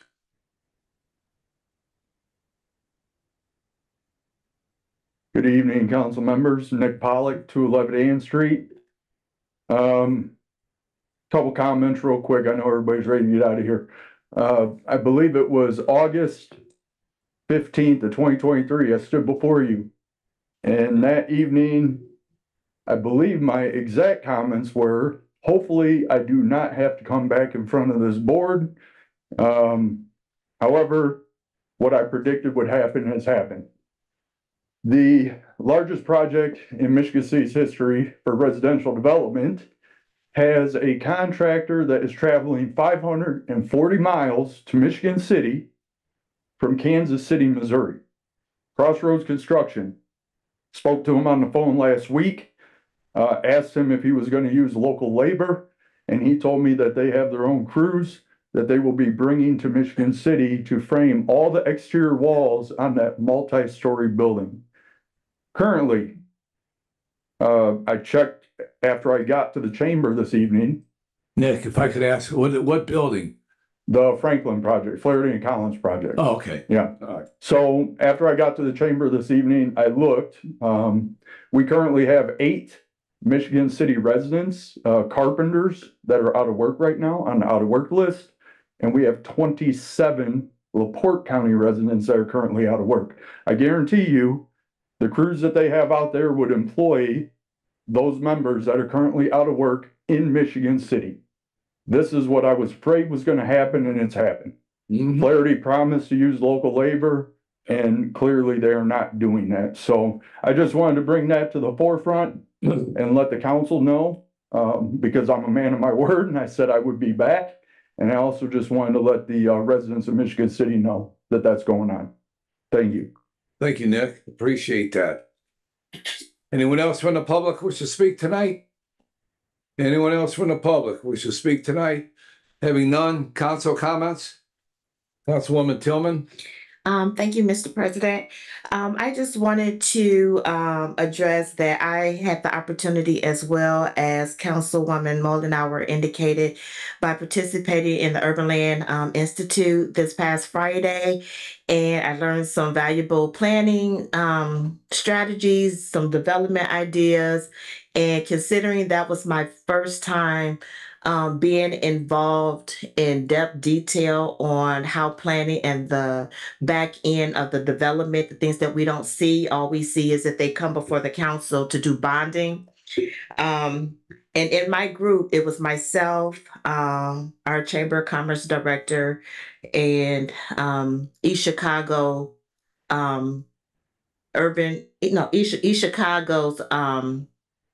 developer, I believe, and Christina Vandenberg, our inspector. And it was very enlightening, very informative.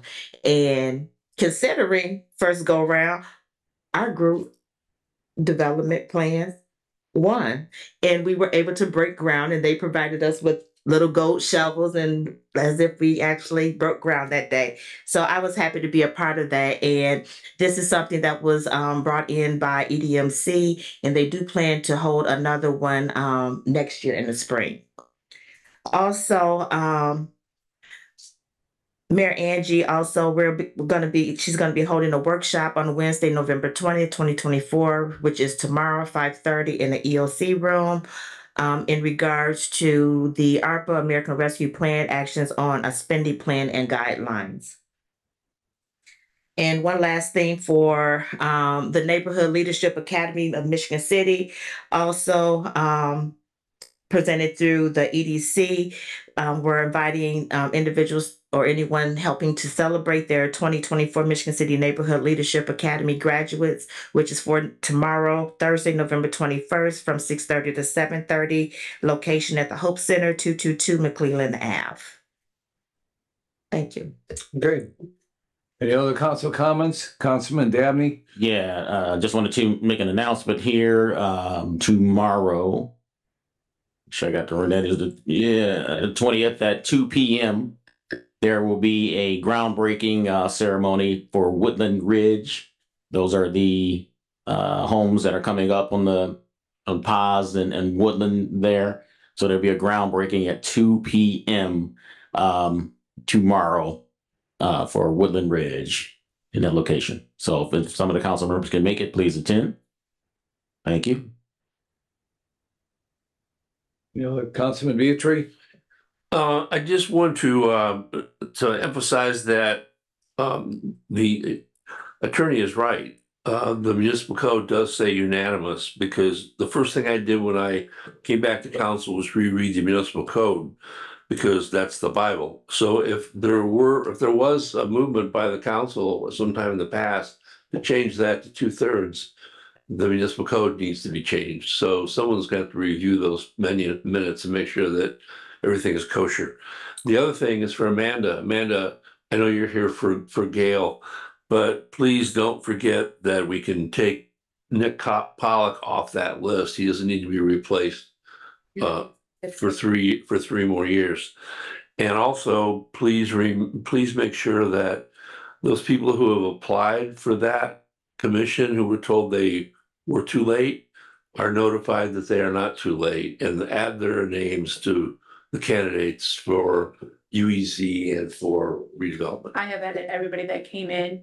And as far as Nick, he replaced a person that left. So he just finished up his term. So he's going to be, if he gets on here, he'll be doing a whole 4-year term at that point. Oh, He was okay. on here that I think everything that was on here was the term that they were finishing up, because 2 of them replaced. Oh, I get you. So we do have. So it'll be a 4-year term, Okay. but they were finishing up somebody else's term. Perfect. Thank you. Okay, a couple comments, and one, I want to comment back on this amendment on third reading. I think it's getting confused with the third, when a council member asks to have an ordinance on second reading and third reading before what would happen, a lot of times a council member, it would only take one council member to say, no, I don't want to have third reading. Okay, so one council member would block that whole process. Well, now it takes 2/3 of the council to vote no against that. And that's what that is all about. So I think we got two things confused here this evening. You're correct. Okay. So you don't have to go back through the books and do any changing, because the changing was already done. Yeah. One thing I do want to thank the mayor, since she's still here this evening, and Park Superintendent Eason for securing a $750,000 grant from the LaPorte Community Health Organization. And that's going towards the Fetters Alley all-inclusive playground that we've been working on for, I think, 8 years now. So, yeah, that's outstanding. And we're getting closer and closer to our final goal that we need. And we're still, I don't know, $1.5 million short of where we got to get. But we are going to get there, and groundbreaking is going to be next fall. So we will be there. And I also want to congratulate Councilwoman Daisy Lee for being the Teacher of the Year. Yeah, that's a great honor. My wife was a teacher for, I don't know, 38 years, I think, and yeah, she was always the Teacher of the Year to me. Because I always told her if I was in her class, I'd come to class every day with a red apple and sit right in front and put it on her desk. And she always told me, yeah, but I would put you way in the back, so I wouldn't have to look at you. So yeah, anyway, yeah, with that being said, is there a motion to adjourn? Okay, the council meeting is now adjourned.